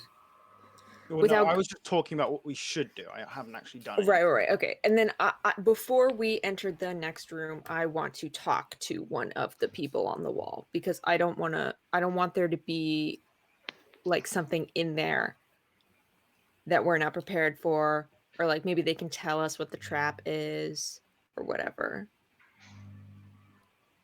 Also, one thing that we might want to do is take a short rest to possibly regain health or other benefits. But there might be some danger in the other room, like you said. So just want to throw that out there. That's an option that we likely should at some point take. Okay. It doesn't look like there's anything alive in the other room unless there are 3 cage-like objects here. Yeah. And they might have actual people in them. So I think we should investigate them first, with a few people with somebody looking after the guards here. All right. And it'd be better to confront them with evidence, like if they're keeping people hostages in these rooms over here, then it'd be better to present them with the evidence rather than without. They know So- what they're doing. I want to wake up one of them. All right, Okay. I don't mind it either way. I'd say we first should wake up one of the underlings, and then at some point confront the leader with the shiny armor, because it's likely that the leader is going to know more, but be more stubborn in terms of giving information up. So I'd say we interrogate one of them, just maybe like this one at the end here. Also, Kotetsu, are you still there? Yep, I'm still here. Okay, yeah. Just checking. All right. Yeah, we can assume that you can wake up any of them. Oh, sorry, 1 second. My mom's called like multiple times. All right. But yeah, you can choose to wake up any of them.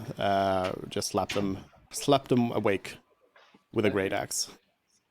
We'll wait for Kate because she wanted to hit this. Yeah. Whilst she's out, can you describe some of what we can see, like on the map? There's an instrument here on the table. Does that look like a working normal instrument, or is that just map stuff?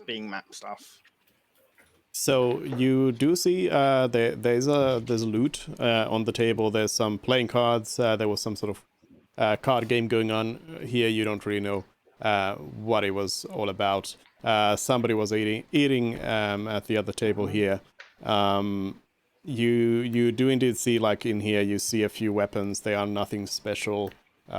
Just nothing sticking out. Yeah, just like it's the same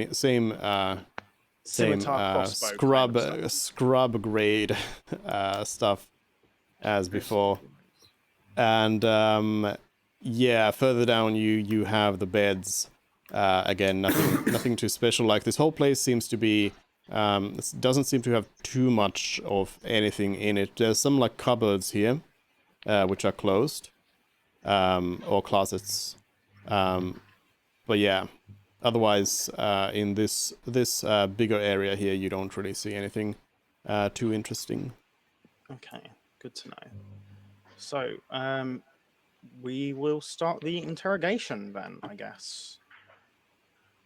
All right. You're waking up bandit number 2? Yeah. So I guess we'll move bandit number 2 a little bit here. Yeah, as a group, let's as a highlight surround bandit wow. number 2. If Lazard let's just assume that Lazard to join us, looking at everybody else to make sure that there's no real trouble. Yeah. Yeah. Okay.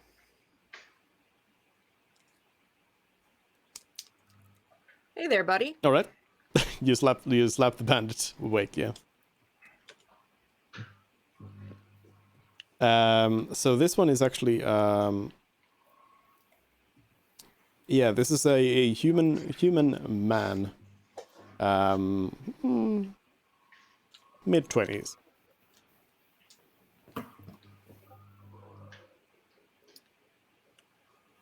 Hey, so what was going on here?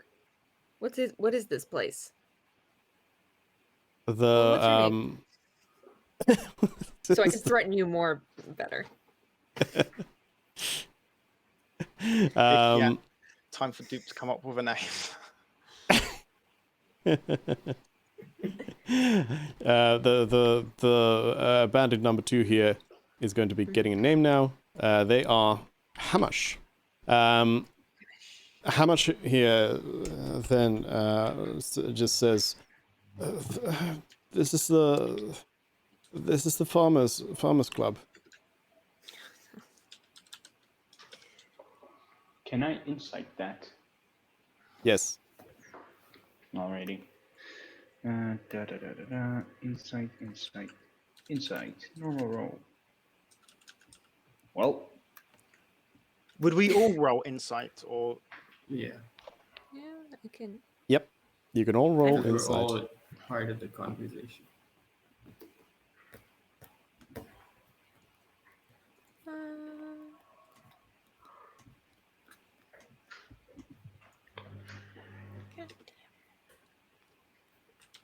Uh, Do get one from Lazaldin as well. oh yeah.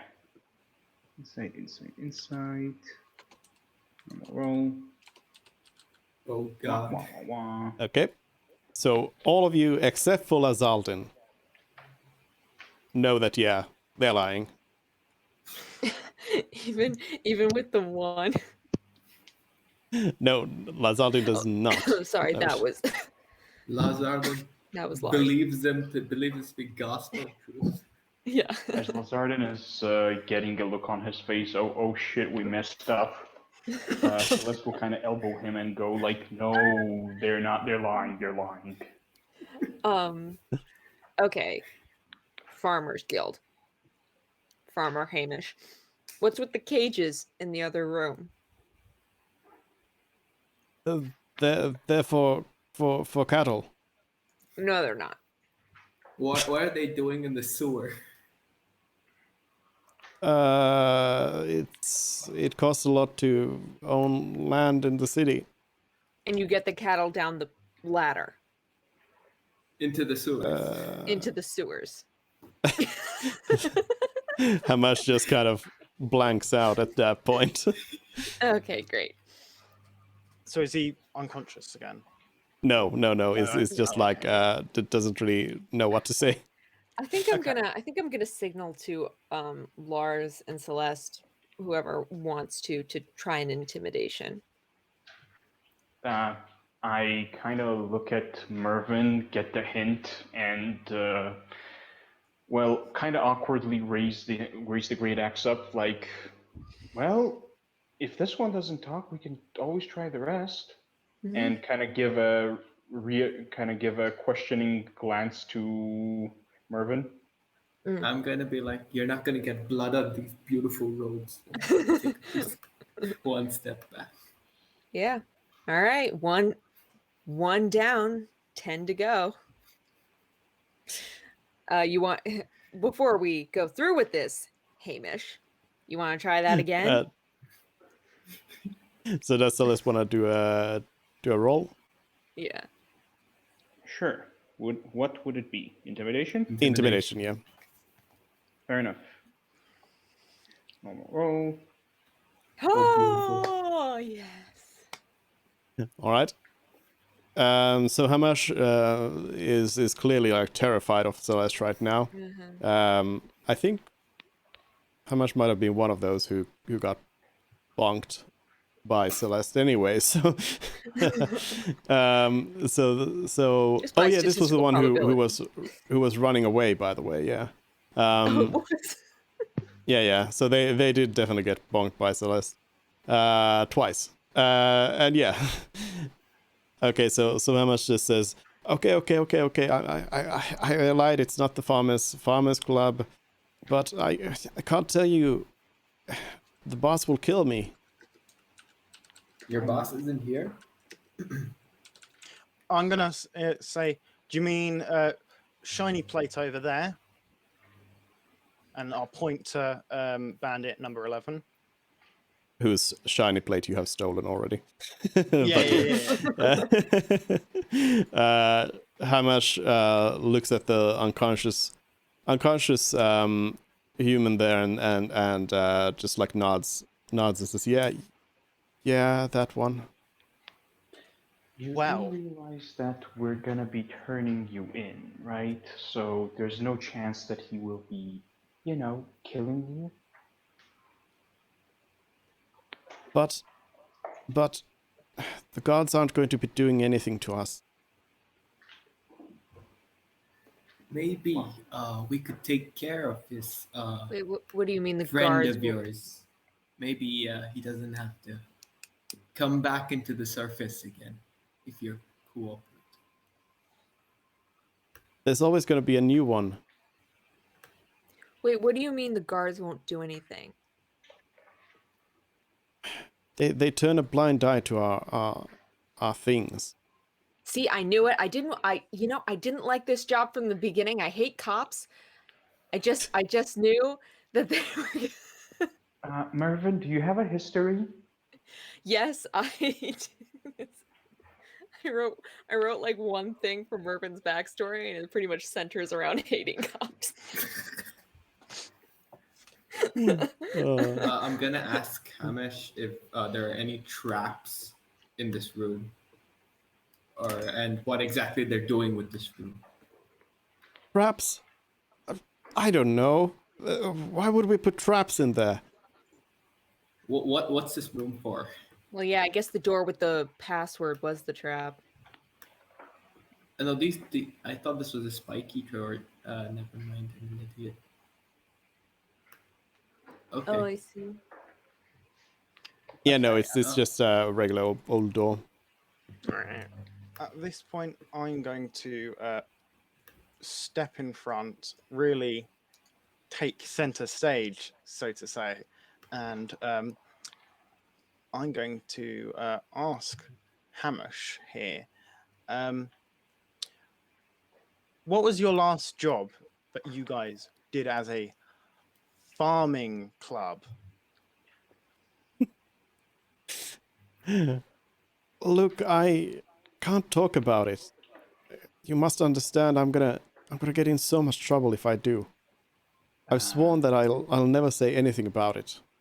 Celeste will lean in towards Fried and ask, in hushed tones, is it time for axe diplomacy again? No, I'm gonna try something. Hamish, how do you have any attachment to Thorn particularly? Would you be comfortable, say, leaving with us after? Oh. My whole family lives here. I'm a farmer. Right.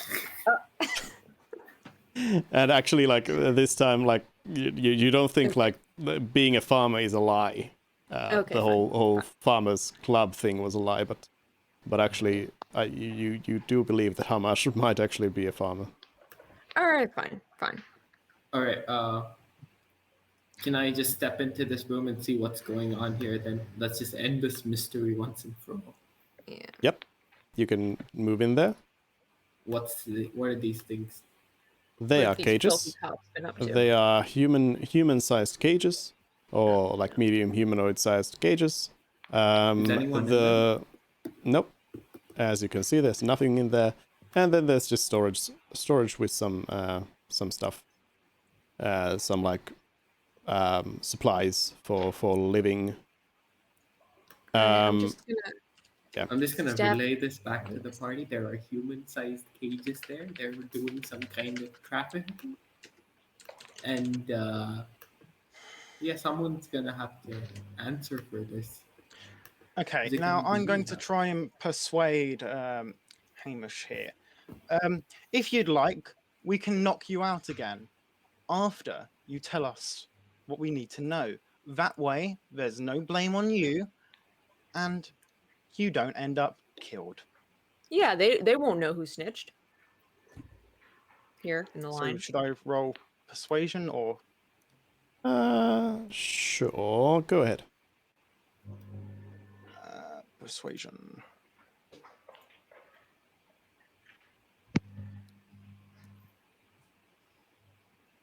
Right, Hamash is. Look, they got ways in the guild. They'll know. I can't risk it. Please, you gotta understand. Please have mercy. In the guild, and Well, I'll ask for more information on that. Hamash is sort of surprised by the retort and it just realizes they had said a bad word. Mm, Yeah, the Farmers Guild. Okay. We'll search him again, this time looking for any seal or any items at all, period, that he's carrying on him, on his person. So you're just doing a full-on body search here. So just a little you, portrait of his family. yeah, of a little dog. You don't really find it any particularly interesting. Your everyday stuff. Nothing that sticks out. No like seals or badge of honor or anything like that. Celeste will lean into Freed again once more and say, well, if this one's not saying something and has mentioned the guild, we can knock him out and try somebody else and bluff that we know information. Yeah, good I like idea. that idea. And I will move out of the way, and let you knock him out. All right. Apologies if this hurts too much, and I will punch him. I thought you were gonna come in with a great accent and No, punches. Smack them like cleave them to unconsciousness. All right, Hamash is sleeping Non-lethal again. decapitation. Okay. Sleeping peacefully. I think we We'll should just target the leader. Now, Maybe we should put him in his own cage. at I would point out that at this point, The sleeping probably have woken up. yeah, you'll. They haven't woken up yet, but they will very soon. You know that you would know this, that they would So time-wise, okay. probably be sleeping up, waking up, pretty could much Punch soon. them right after they wake up. Mm-hmm. If that's the way you wanna, if that's the way you wanna treat people. This is an emergency situation, so yeah, why not? Can we retroactively have said that we tied the three sleeping people next to each other so that they're just more convenient for us to be around them as a group? Sure. Great. Thank you. So then we'll move so that we're next to them. And then is everyone else joining me? Yeah, they're- why not?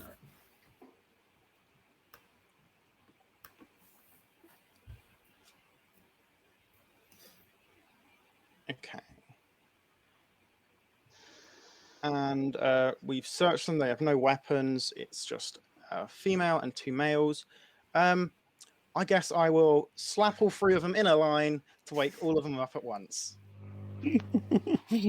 All right. They all wake up at once. Hello, guys. Now,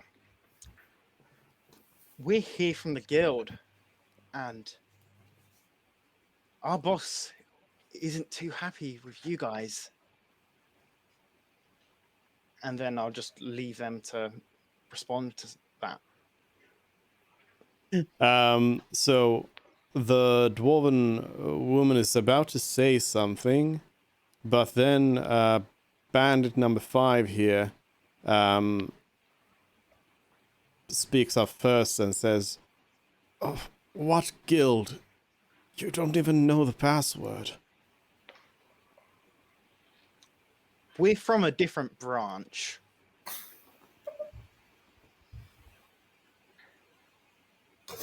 Roll a deception on that one.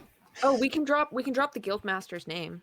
I guess Ashley forgot to- No, because guild here, like they could be a thieves guild or assassins guild. Guild doesn't necessarily mean adventurers guild. Guild. So Alright, dropping that just gives away who we are. So we don't want to do that.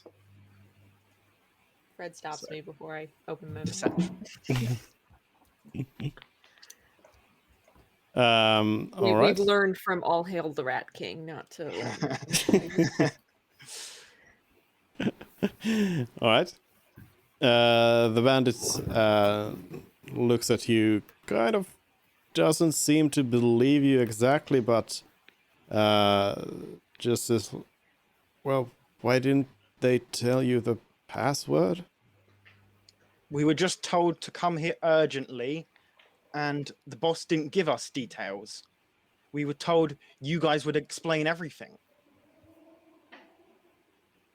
And you attacked us. The three just kind of look at each other at this point. Guys, I have a confession to make. There may or may not have been a piece of paper with the password on it that I may or may not have lost, and I'm lying to maybe try and establish credibility just a little bit. I'm gonna give. All right, roll a deception check then. Okay.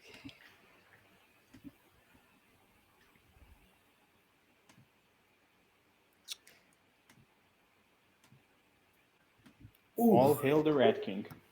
All hail the Rat King. The dwarven woman says, "I've been there."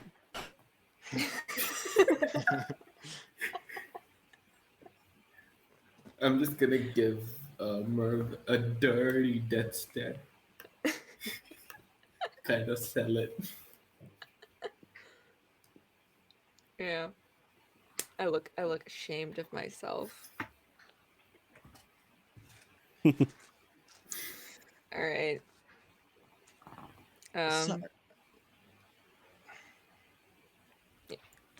So are you guys going to start explaining now, or are we going to have to start resorting to our fists again?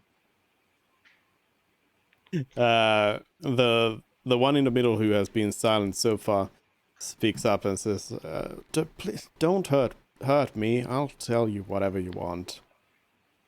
And the two other kind of suddenly like turn their heads at them and they're like, shh, don't.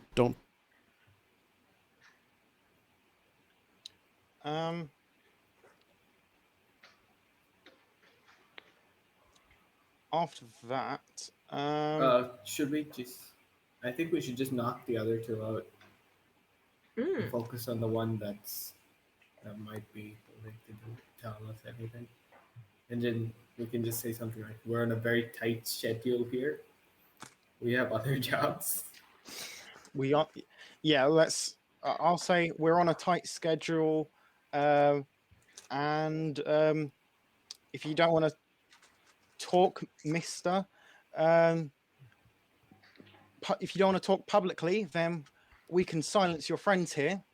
And I kind of gesture to our two stronger party members in terms of physical strength, who I assume still have their weapons in their hands. All right, bandit number 9 says, "Don't. Can you just like not? I will tell you anything. Just let me go, and I'll tell you outside. Okay?"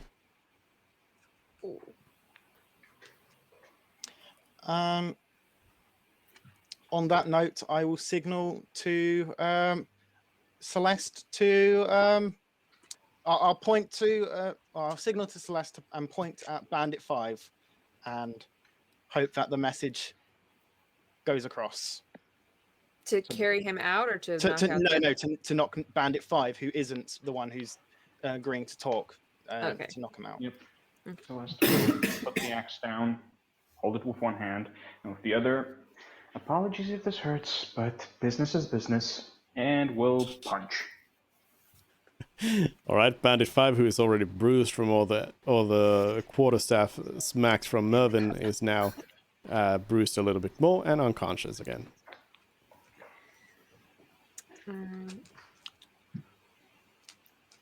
Now, shall we try that again, Blondie, or are we going to start more? Or should I ask my Dragonborn friend here to do the same to the lady on your left?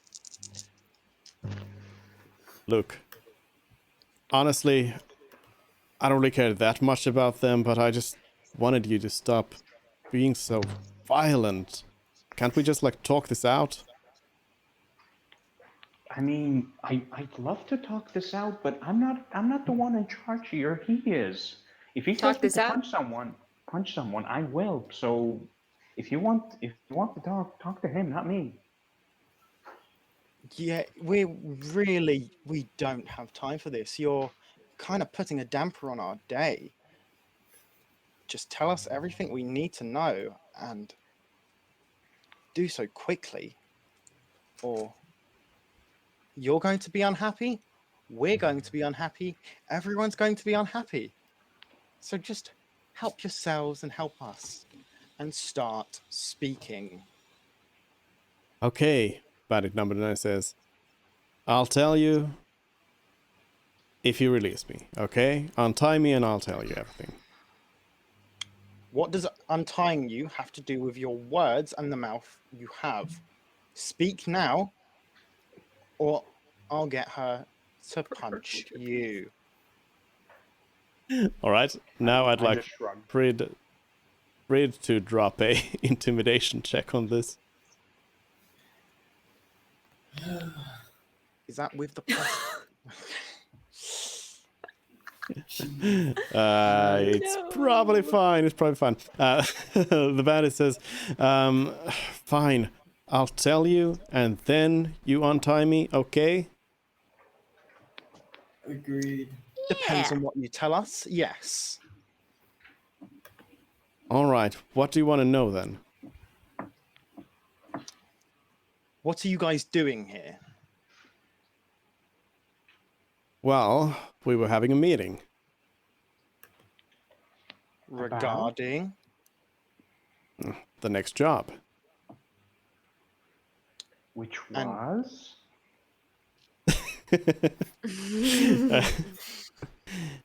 We are supposed to be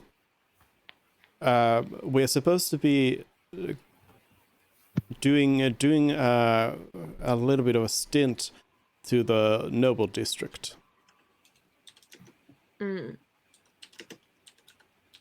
I see. Remind me again why you have the cages in the back. Yeah. Because the cages ain't for gold. What do you think the cages are for? Prisoners. so, who's your target? Who are you taking? The next job? Nobody. We're just sitting in a jewelry shop there.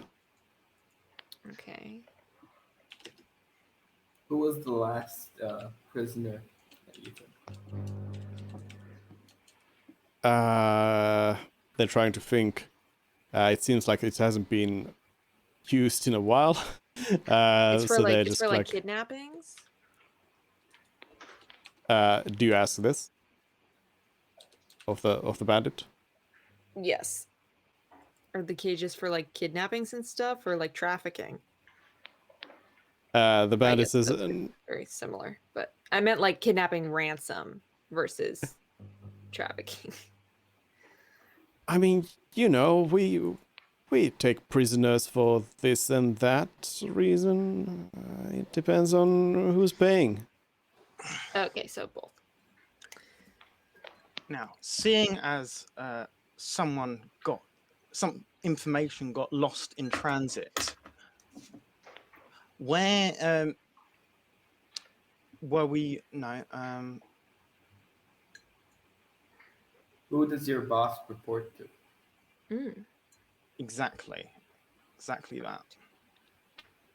Look, it's a very complicated, you know, chain of command. Need to know. I don't really know. They just sometimes leave the place and they go somewhere and they visit the higher ups and they will get jobs, and that's all I really care about. That brings me my food to my table and I'm happy with that. So I don't really know about that stuff. Sorry. Okay. Well, something more grunt work then. Where are you guys hiding your bodies? You know, for future reference. Buddies? Yes. Or buddies, as in friends or dead bodies. We don't kill people. That's not our style, okay? your boss seemed very happy to end us.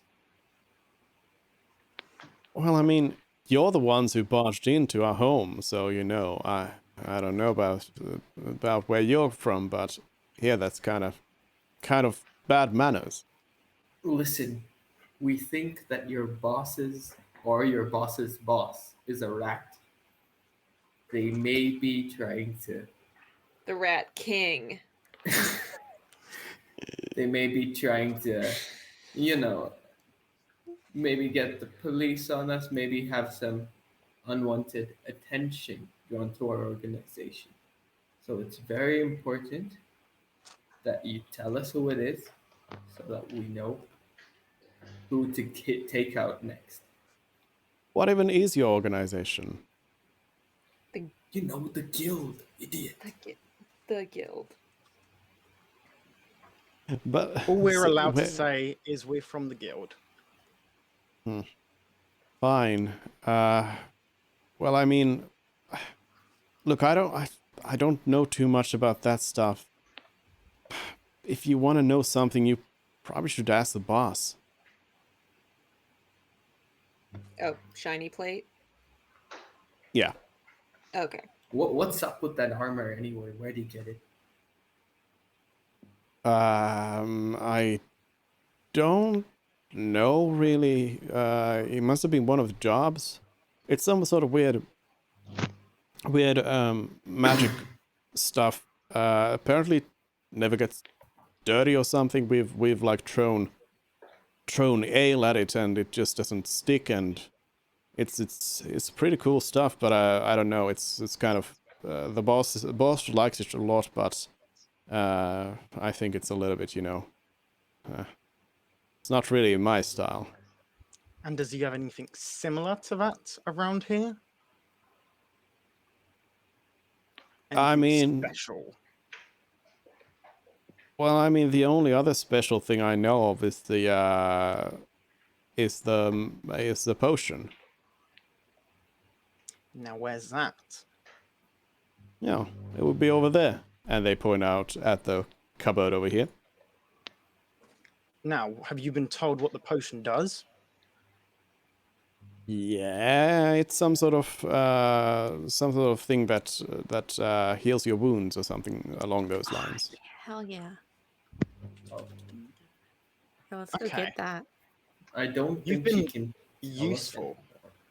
And then I'm going to signal to Celeste and Azardin to bonk them unconscious. We can Lazardin, talk. you want to do the honors this time? Sure. And I assume they're All just right. going, wait, no, I helped you, I talked to you. Yep. Liars. Yep. Good. Good.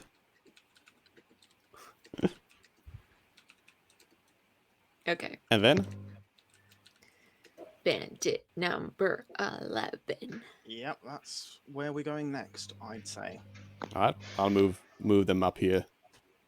We'll try with the same strategy. Like, we're from the guild and there's a rat within the No, guild no, that we no, need to no. take care of.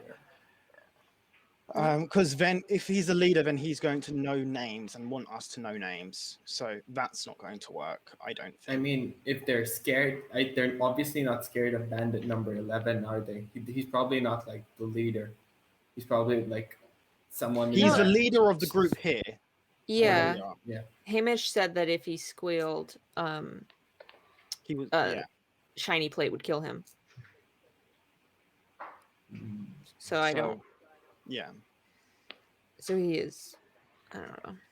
I mean, he certainly wasn't much tougher than all the others in the fight, but So I say we wake him up and we just say we've been sent. No, we don't let on about the information we know. We do let on about the information we've been told, but we make it seem as though we've been told it in advance. right. About how maybe we've been tasked with getting his higher ups in the guild, and how he might he might have less consequences if you get my drift, if he Yeah. cooperates with us. Yeah. We happy with that? Yeah. Let's go. Yeah. Okay, so if everyone surrounds him as well, so I'm not just in headbutt range and then he can run off. New person, new deception roll, please, from Frid. Okay, deception is there. Roll. Better than All right. nothing. So Bandit 11 doesn't seem to be too cooperative with you in general. They just half of what they say is just cursing. But they tell you that no, nobody told me there would be anybody else coming in here. Well, yeah, that's the idea. We were told there's we wait. So does he think we're from the guild or that we're tracking the guild? I thought we were from. I thought the lie was that we're from within the guild trying to sniff out a rat. Like we're like special ops. Okay, yeah, we'll Yeah. stick to that then. Yeah. Listen, we've been told we're sent by the guild and we're here to learn more. We don't get names, we just get locations. That's all they give us. It's not great, but we've got a job to do. Well, our I have- information was intercepted, and we received intelligence that you're either here or you work for them. So you better get squealing, or we're gonna implicate you as well in this entire fiasco. Bandit 11 says, I've never heard of people like you in the organization. Did Bartok good send idea. you? Did That's- Barton, did you say? Did Bartok send you? Can I Say- make send you. a insight check to see if he's lying Yes. about the name? It's a trick. We can all make one. Well, okay, I'd believe him. I don't know if you guys believe that Barton is a real name. As far as Frid can tell, Oh it my is true. god! Insight. Same I with got a Celeste. 21 and a 23. Oh my god. Same with Mort. And same with Mervyn. So we all believe him. Mhm. As far as you're concerned, you think it's true. All right. Okay. Well, what if it was Barton?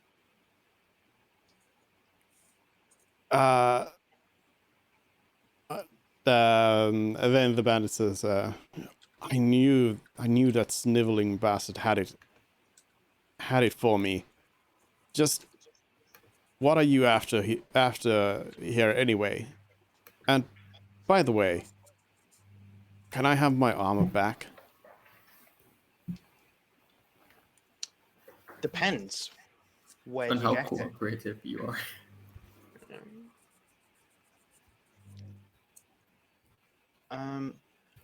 Where did you get it from? From a job, as usual. What was the name? DeBarton or DeBarton? Barton. Bartok. I'll talk. Bartok. Sorry.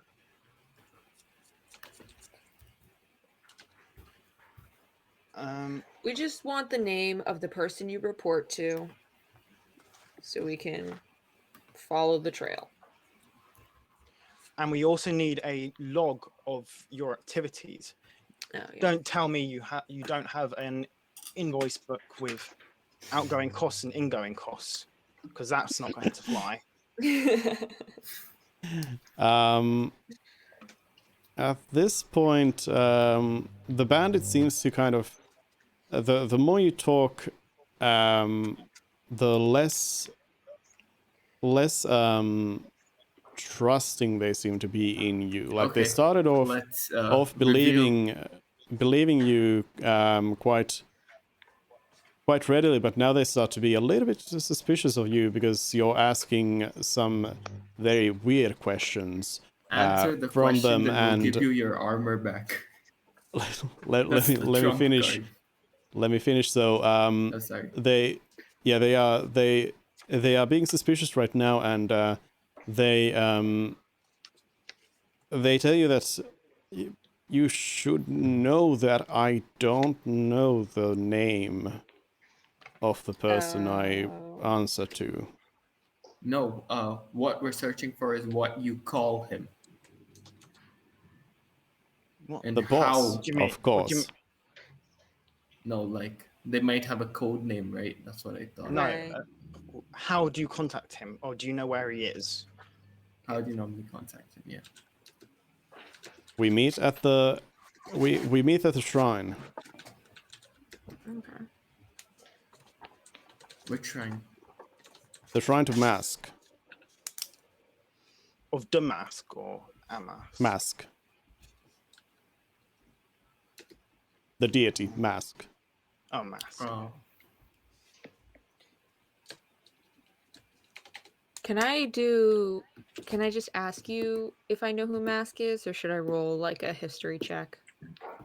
Yeah, you know who Mask is. Mask is a kind of like the thieves deity, but Mask is also sometimes like worshipped by regular people who just kind of try to protect themselves from thieves and stuff like this. So might be worshipped by someone who is a thief themselves, or then someone who doesn't really like thieves and is trying to just kind of protect against them. But yeah, you know, Mass, they are well known.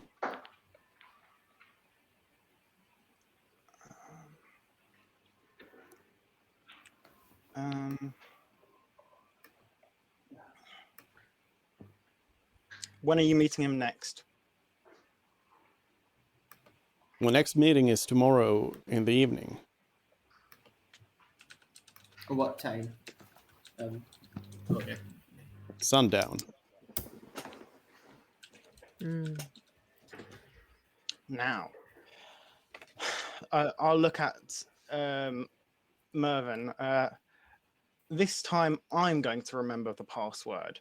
Now, I assume there is one, or is he just waiting for you?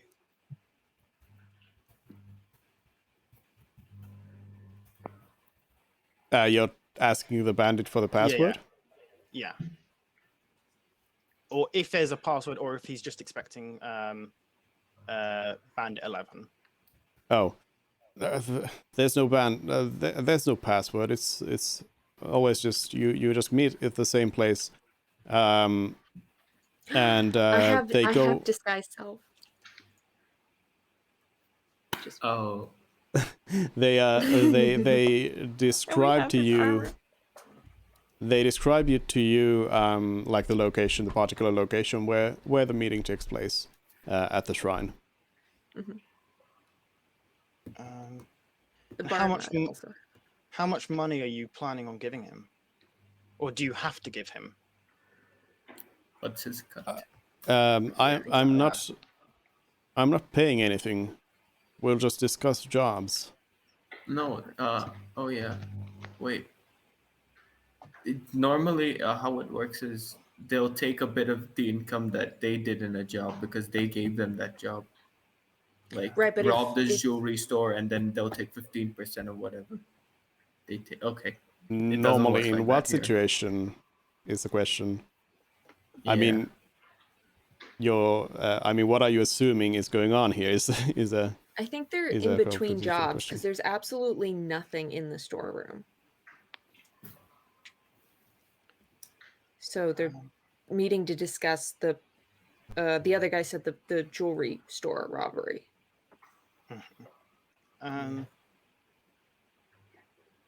Which, So if we get involved in, would be perfect because I need some fancy pearls for the identify spell. Now, we know you're the boss here, but we weren't given your name. You want to fill us in on that? Yeah. Knob. I would like to do an insight check into that. All right.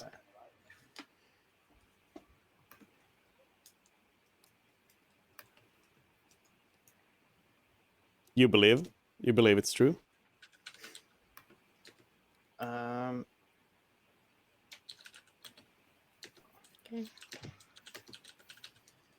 Mort Okay. believes it's true. No. NARB. Lovely. Beautiful name. Okay. Okay. I'm satisfied with the information that we have. The only thing I'm concerned of is actually no, I can't say this in front of him. So I'll just wait.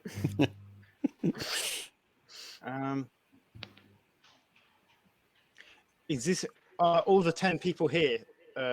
All the bandits you control, or? Yeah, this is all of us.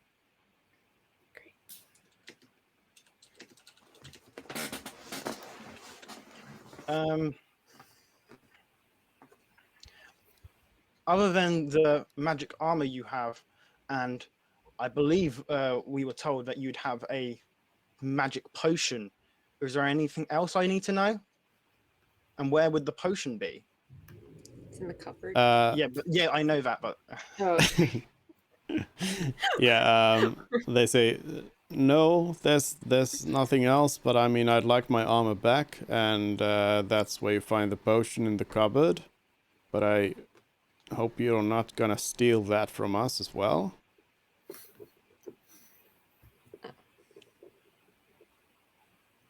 We are from the guild, aren't we? Okay.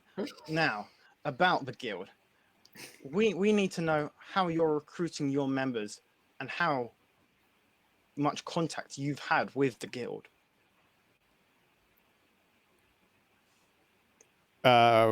Recruitment. Well, I mean, we take whoever comes in, whoever wants to work for us. We don't really discriminate.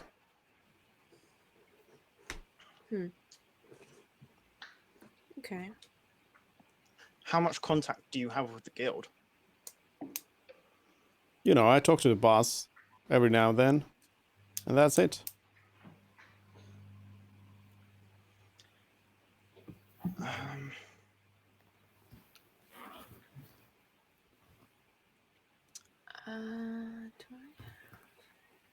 I don't think he's giving us any much more information easily. Yeah, I think we have all the information we need, really. Need and want are two different things. Yeah. I mean, do you want more details on the do... job they're about to pull so that we go into the... I'm assuming the next step is for someone to take Bandit 11's place at the... This is above the table. I'm not talking in front of Bandit number 11. To take Bandit 11's place at the meeting and get more information from the boss. What we need right now is for these people to not leave the sewers. Yeah, because that's what otherwise, yeah. Well, if he has no other way of contacting the boss, then he'll just show up to the meeting, and we could take care of him then. But it would be ideal to have him just like not do that. There is one thing we could do, and before Celeste will motion everyone back away from him a bit, and we'll start whispering. One thing we could do is some of us could stay here to guard the place, while the rest of us could go to the meeting. One person disguised as this bandit right here, and the others as backup, just in case something happens. Or we could get the guild in on this, right? They probably. Here's the thing, though. The guild might be already in on this. Yeah. Oh, we could seal the thing up top and the entrance, and we Yeah, could and these like people have supplies already, right? yeah, they have supplies, so we There can are just a lot come of back. supplies. We can just come back like 2 days later after we've finished all this quests and get them out so they don't starve. We But they better can close. We better repair the door as well. They might But what if bang. we no, but like die? that's the only way out of the sewer. They is might the bang on top of the sword, right? I guess they could. You also don't really know that that would be the only way out. It Oh, might really? be the extent of this map, but you know it continues on to the sides and okay. everything. So you know, Also, fine. we didn't that see is just any the signs closest of one. entrance there, so I feel like people at the theatre would have heard something, would have seen something if there were 11 Yeah. people moving in and out of one entrance. That's So, fair. That's certainly fair. How about we lock them in this room then? One second. This room has an intact door. It has all the supplies in it. It even has 3 cages. I think there's more information we need before we start locking them up. We could lock the boss up in one of the cages and then just say you're free to the rest of them. You do would- get the sense that you're not going to be Big. getting too much more information out of these bandits. Like you've pretty much gotten everything that you would. Okay, then I guess I might as well just quickly wrap this up with: is your boss expecting you alone? Yeah, as usual. Okay.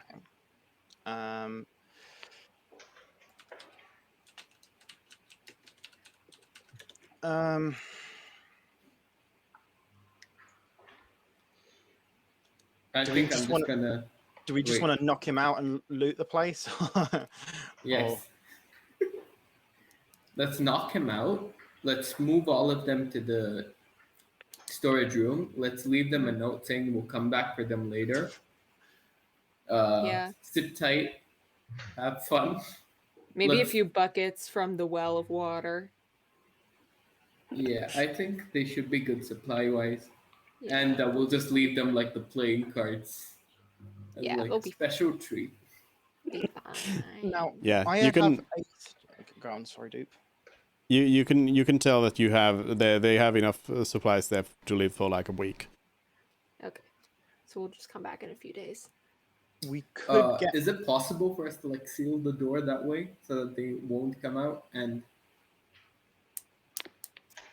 I mean, I don't think you have any sort of like magical means of truly securing the door, but you can like barricade the door with the tables and stuff and the beds and stuff like that. Yeah. guys, we can talk to our guild back at home. Remember, we have the weird guild stick. But that only connects us to the nearest guild. Does it? What does it connect us to? You. Yeah, it's the closest one, so it would allow you to communicate with the guild here in Thorn. I'm going to suggest that we drop the act and admit that we're adventurers, because that gives us a different approach and gives us different information. Because now we have leverage on him admitting his crimes. So we either but say he's already confessed. yes, but we don't know what the guild is. We don't know the name of the guild. We don't know its structure. And I feel like there is more that we could get by playing a different way. And this guy doesn't like us anyway. No, but You he already won't has very be little information, right? Yeah, you They won't don't be able to contact get him directly. You won't be able to get any more information about like structures or anything like that. As I said, you have pretty much you have pretty much used up the information here. So let's lock them all in the storeroom, barricade the door, and then I would also, as an extra Barricade precaution, the other door. I would like to cast alarm as a ritual on the area in front of the door. So if someone comes to from the outside to unbarricade it, or they manage to break through and enter the area outside of the door, I will get a mental notification. For the next 8 hours. I mean, you can come back and do it again. Yeah, like, I can. once- Yeah. Okay, so for the next 8 hours, as long as I am within 1 mile, which I assume covers most of the city. Yep. Yeah. Okay. Before that, we would need to knock him out, and I also think we should fully inspect the storage room in case there's anything hidden there. Because why was Narb in the storage room with Bandit 10 when we entered? So then maybe there's something there, like an entrance or something. So. Oh yeah. Or just like something hidden there. So. Yeah. Okay. We say we knock him out and then do I don't know, perception or investigation checks. I don't know. I can tell you already that there's nothing there. As said, there's just the like supplies as you found them. Nothing more. Okay. Then I guess let's get to looting then.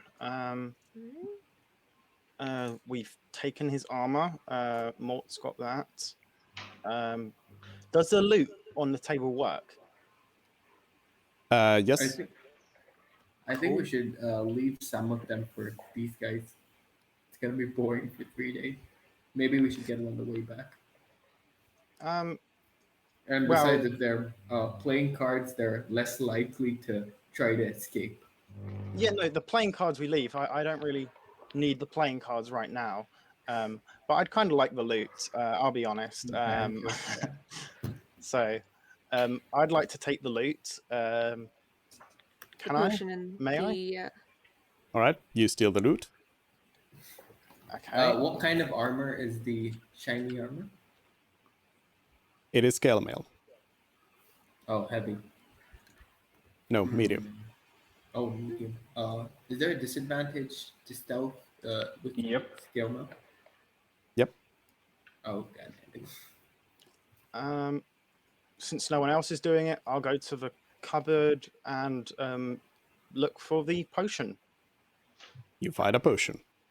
Okay, I will take that as well then. And am I able to test it with like a finger or a small drop, or is it just? You can inspect it more on a rest. Okay, so just add potion.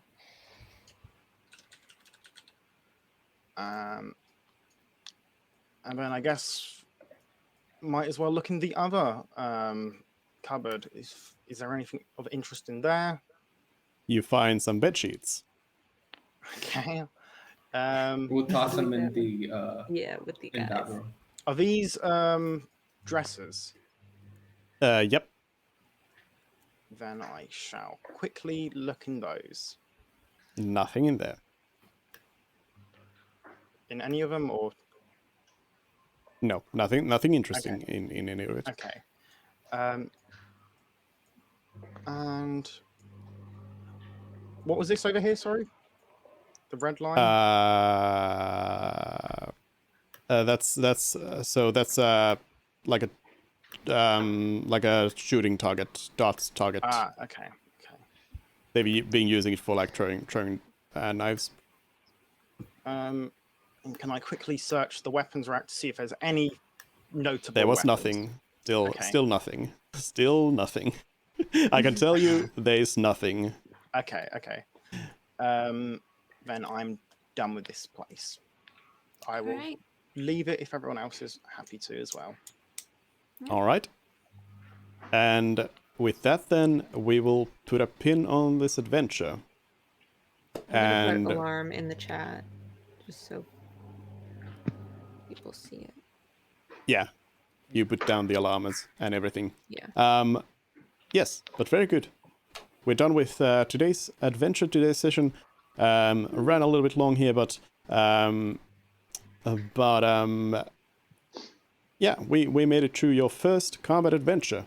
And I was half expecting your first combat adventure to be against those two poor rats outside, but you didn't take the bait.